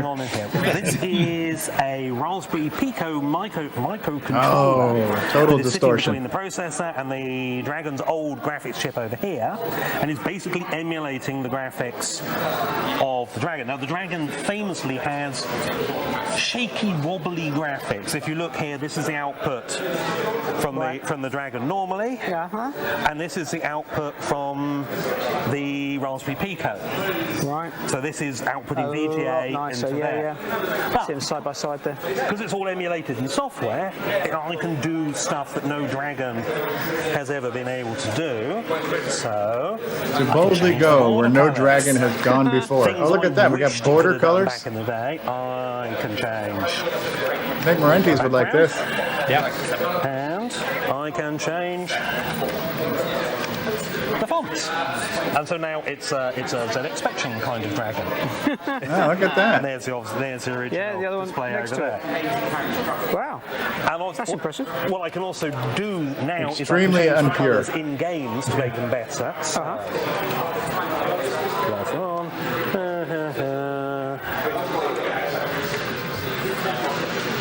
So I'm going to load Chucky Egg, which is a good classic. So this is kind of like a CoCo VGA for the Dragon. Yeah. Similar. Let that load up. Except it's in addition to the VDG. It's running both. Oh, look at the colors. SD card there? Absolutely, the SD Oh, he's got a Mega Mini, or Mini MPI. Full of disk images. Right. And again, you can see old Chucky Egg, new Chucky Egg. Wow. Takes a couple seconds Black to load background, up. real red. There we go. And kind of a sky blue color instead. Yeah, not having that green background and having the dual output is really nice too. Replace it with a black background. So all I've done is I just swap around the palette. So the microcontroller here, when it sees a request for green, it sends out black instead. Right. Okay. And that creates that display there. That's impressive. And this is actually a true two-screen setup, isn't it? Yes. So, you can control one screen separately from the other. I can. Yeah, absolutely. On a Dragon 32, who would have thought? Yeah. Wow. So if this is, there are other things inside here which I could go into. There's Wi-Fi sitting down there. Oh my God. Right. Wi-Fi, that is so This impure. board here gives me an MSX chipset, so I Oh can man, no, have sprites MSX, and colours that's the and most all impure that sort of chip I've thing. ever seen. Multi-channel sound. Multi-channel, So, no. it's a No, that's a nutty distortion. Dragon, this one. We've distorted the channels into There's more not than much of the one. Dragon left, it has to be said. Yeah, there is always No, that more this pull machine Dragon is an out, and all the abomination. upgrades will just continue working on their own. Yeah.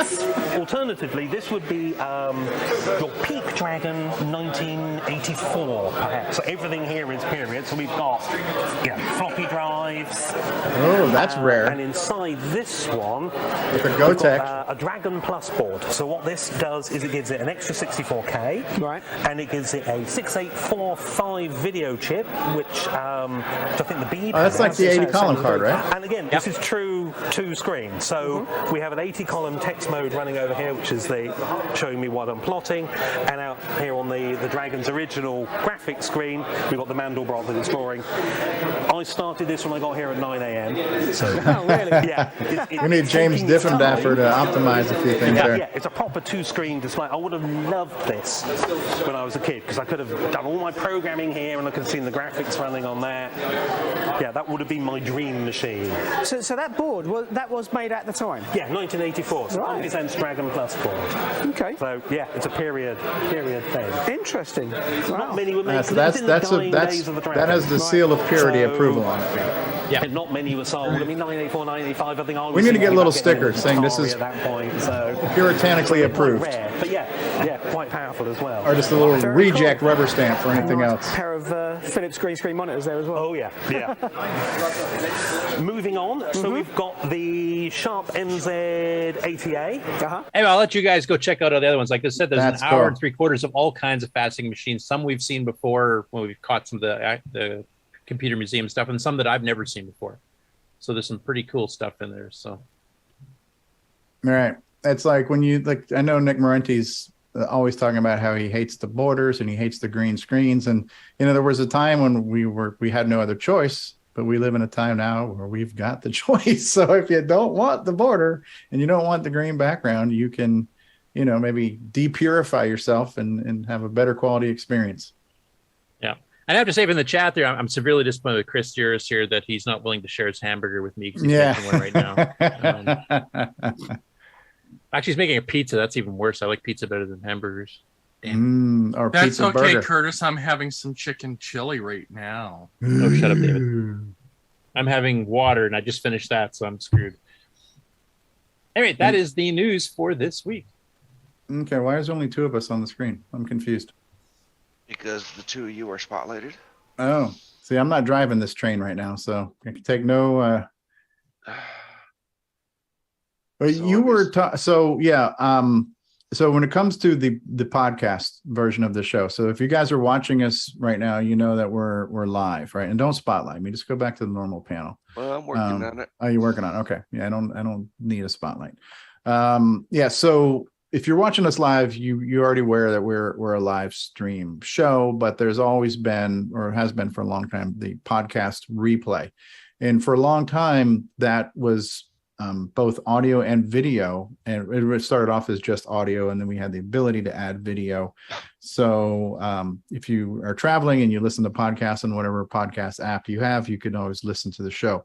The way it was being hosted, in order to have audio and video in the same feed. So podcasts work off what's called an RSS feed, and that's basically how people pick you up. Because we had mixed media in our feed, there were a lot of networks that could not carry us because they could only carry audio. So just about a week ago, I went ahead and I converted our stream back to audio only. And this is like step one in a multi-step plan. But the benefit right now of us being audio only is that now there's more feeds that can pick us up that weren't able to pick us up before. So for example, Amazon, we're now on Amazon Music. So Amazon Music also does podcasts. So, and if you have an Alexa speaker, you can actually just say to Alexa, hey, play CoCoTALK, and it'll find it and play it. So there's more networks that can carry us now, Spotify and this and that and the other. So not that it's going to make us overnight get a million downloads, but it just allows us to be distributed more. Now that people don't have to look at us. Yeah, exactly. That's a benefit. But now that I've made that switch, I am going to move to a new hosting platform that allows us to have multiple shows and multiple RSS feeds for a flat monthly fee. So what we were paying before to have just two versions of the same show on one feed, for a little bit more, we can have multiple shows. So I'm going to have two separate feeds. There's going to be the audio podcast as one feed. There'll be the video podcast as another feed, available separately. And to my knowledge, the only place you can watch a video podcast is on Apple. I don't know of any other podcasting apps that actually support video podcasts, to my knowledge. I just don't know. They might be out there, but I think it's mostly for people who have iPads or iPhones, right? Or Apple TVs. Yeah, because I've watched the show. Like, for me, the video makes the show. Like, as I mentioned before, if you're doing an interview, you get to see facial reactions. But also, if you're demoing a game, talking about it doesn't really tell you anything. Right. So when I've been on the road and sometimes watch a show, even live streaming or after the fact, I have downloaded the video version of it and then watched it. I'm sitting in a hotel room or something like that. So I'm probably one of the few that actually does watch the video. Or how often do the videos get watched? I mean, just stats. Well, because I've already converted it, I don't have the stats anymore. It's hard for me to say, but there were some that were notable. Like the Amigos interview we did had like 300 views, which is about what we'd get on YouTube as well. So some of them had some pretty good stats. So it wasn't like they weren't being used, but this was a step I needed to do to kind of go from stereo to mono in order to move us in a bigger direction. So the plan is going to be to have two separate feeds, an audio feed, an audio only feed, and a video feed. But then I'm also going to be taking chunks of our show as new things. One of my goals was to always have the interviews available as just interviews. So we've had some amazing interviews. Matter of fact, we've had half a dozen interviews we did before we even started CoCoTALK, like Rick Adams and Dale Lear and the image producers. So there was a number of interviews we did that only live on YouTube. I want to be able to take those as both audio and video. So I'll have a whole new podcast feed that will be just interviews. So if you want to hear just the interviews, you can hear just that and not have to listen to a whole 6-hour episode, right?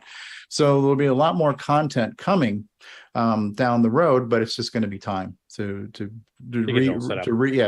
re-render it and stuff. And it's going to give me a chance to also kind of remaster some of the audio, because I have new tools now that can levelate the volume and make all the voices the same, because sometimes, especially in our older podcasts, we didn't have the ability to do that. So there's going to be some remastering being done, and then more editing has to be done, things like that. So down the road, there'll be a lot more specialized content, a lot more ways to get content than just the full episodes. So that's just kind of a teaser.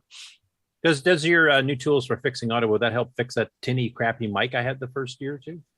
Probably not, but it'll at least make the volume level of that equal to everyone else on the same call. So because I sounded like a nasally, whiny teenager, and now I just sound like a nasally, whiny, slightly older person. Yes. So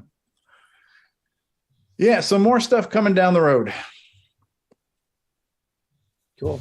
And the fact that you're putting us on, like you said, on Amazon and Spotify and some other places that people can find us easier, that's a big plus. If they search for us, just because you're there doesn't mean that you're going to just show up. People still have to look for you. But but some people just look like for a category like retro, and then we'll be there now. So right. Yeah. So I actually, when I was listening to the Todd Wallace one, I accidentally started listening to it on Amazon, because I have Amazon. That's how I listen to music in my car, is I listen to Amazon Music, but it also picked up the podcast. So as soon as I saw that, I hit play. I thought I was hitting Apple Podcasts. I was listening to it on Amazon and didn't realize it. But I'm like, oh, that's kind of cool now, because it's just one more way to get it, Yeah, makes us more discoverable, which is a big key feature. Right. And so now you can use any type of smart speaker. You can use an Apple smart speaker, an Amazon smart speaker, a Google smart speaker, and you can just say play CoCoTALK, and boom, we'll be there. So can find us on accident now, even easier. Yeah, you can accidentally find us. That's just the best way. It's like hitting a couch on your way to CoCoFEST. Yeah, you accidentally find us, and then you purposely shut us off immediately afterwards. So. Yes. Alexa, block that crap from my speaker. We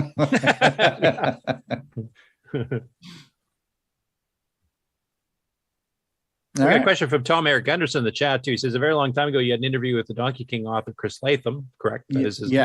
I don't remember what episode that was. I don't know off the top of my head. Well, it wasn't an episode. It was just an interview. These were all before CoCoTALK. Okay. So that is still lives on my OG Stevie Stroh YouTube channel. And like the Jerry Buckner interview that we did before there was a CoCoTALK, that's out there. So there's a handful of interviews we did that were BC before CoCoTALK, right? So, but all those will be curated into and I'll do it in both audio and video format. So they'll be curated into a way where you can get them. But yeah, because I've had more than one YouTube channel, there's content spread between them. But from a podcasting front, they'll at least be kind of centralized. Where I'll just have all the links on the CoCoTalk.live website, because each one will be a new podcast you'd have to kind of subscribe to, or whatever the word is, right, on your podcast catcher, right? You'd have to basically follow that new feed in order to get the new episodes. That's cool. Increasing our reach and increasing where we're discoverable, I think, is a huge thing for the show.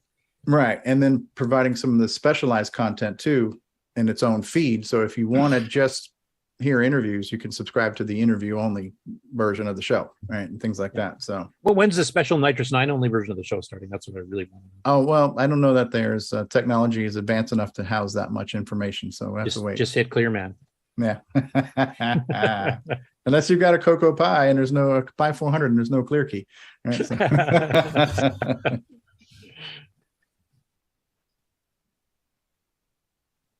Cool. I don't have anything else, so I'm done. Can you make this a shorter show? Yeah, sounds good. After our 4.5 hour one last week. Yeah, I was worried about that too. I'm like, oh my God, did these guys go off the deep end? And but I listened to it. It was all good. So no, there was just a lot to catch up, and we had 3 weeks of news because of the fest and travel and everything else. Then we had an interview, and then we had a whole bunch of game updates. I decided that kind of needed to be spotlighted somewhat. So yeah, no, I do like being able to listen to the show. So I am one of the people who does listen to the audio podcast and the replays, and I don't spend as much time on the road as I have in the past. So sometimes it takes me a whole week to hear the entire episode, but I do like listening to it. So it's a nice feature for me to be able to have it. Yeah, agreed. Okay, you ready for the outro? Press the outro button. I think so. This concludes another episode of CoCoTALK, the world's leading live talk show featuring the Tandy Color computer, MC10, and Dragon systems. For all things CoCoTALK, visit us on the web at CoCoTalk.live. We'd love to hear from you. Send feedback, suggestions, even segments via email to CoCoTalk@CoCoTalk.live. Consider supporting the show with a purchase of merchandise from our retro swag shop at 8bit256.com. If you'd like to become a patron of the show, click on the Patreon link on our website, CoCoTalk.live. CoCoTALK would not exist without the community, its cast, crew, and contributors. Thanks go to Alan Murphy, Amigos Retro Gaming, Bill Noble, Brian Joyce, Brian Weaver, Curtis Boyle, D. Bruce Moore, Danny O'Connor, David Ladd, Eric Canales, George Jansen, Grant Leedy, James Diffendapper, Jason Reichert, Jim Brain, Ken Reichert, Ken Waters, Mark Bosley, Mark Overholzer, Mikey Furman, Mr. Dave 6309, Nick Marentes, Nick Marotta, Nick Marotta, Nick Marotta, Paul Fiscarelli, Richard Lorbieski, Rick Adams, Rick Hewlin, Rob Inman, Ron Delvaux, Samuel Gimes, Sloopy Malibu, Steve Bjork, Terry Steggy, Tom C., and many, many more. Please help support the CoCo community. A list of various contributors and resources are available at imacoconut.com. That's IMACOCONUT.com. The original CoCoTALK theme song is copyright 2008 by D. Bruce Moore and Greg Sheeler. The new CoCoTALK theme song is copyright 2020 by D. Bruce Moore. Both are mixed, mastered, and produced by D. Bruce Moore. CoCo forever!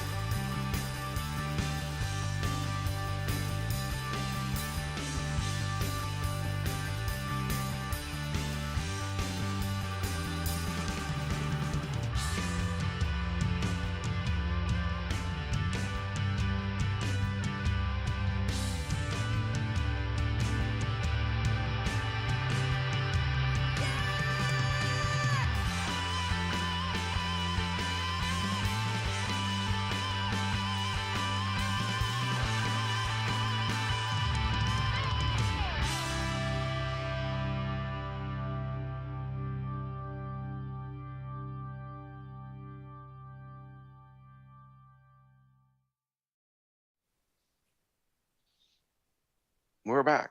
And we're back. Yeah. Good pictures in that sled. All those pictures were from the most recent CoCoFest, and we saw a quick picture of Jesus Eric there with his Cocoa Pies. Saw Charlie with his Cocoa Pie. A suggestion, Stevie, because you remember some of the names and faces a lot better than I do. I'm terrible at remembering names and faces, but we should actually go through maybe on an episode where we don't have much else going on, and just go through the photos, but kind of identify so that people know to match the names to some of the faces we see in chat, et cetera, here. Because there's quite a few of the people there that you were rattling off. I have no idea who they are. Yeah, Grant B was there. So I'll picture him standing next to, I think, Mark B or Marco. I don't remember. Yeah, and again, I don't remember everybody's names, but there are some. And Daddy Burrito was in there. Jesus Eric was in there. Yeah, so there's maybe between all of us collectively, we could get all the names right. I'm really bad at remembering names. Yeah. Yeah, that'd be fun to just go through because it would be a nice way to just kind of remember the fest too, and he did this or she did that or whatever. So. Yeah, and there is if you're on Discord in the Glenside channel, there I posted a lot of my pictures there. Other people were posting pictures there too, so that might be a way for us to maybe crowdsource some. I know you can't technically tag the pictures like you can on other social media, but at least you can say, "Oh yeah, that's a place to go to look at to start crowdsourcing people to come up with their list of names." Mikey says. Mikey's saying the show was so short he hasn't had time to have lunch yet. So, well, then he has to quit sleeping through the news here. He'll give him extra time for lunch. Yeah. We did 2 hours and 40 minutes. That's a short show. Good show though. Less is more sometimes. Yeah. Plus, we don't want to drag it out. Drag it out. Out in the boat. It was good. So I've made an appearance. I've made my contractual obligations. I can now take another 6 weeks off. I'll see you guys again. Screw you all. Goodbye. You lose none. Screw you guys. I'm going home. Is this thing still on? Right.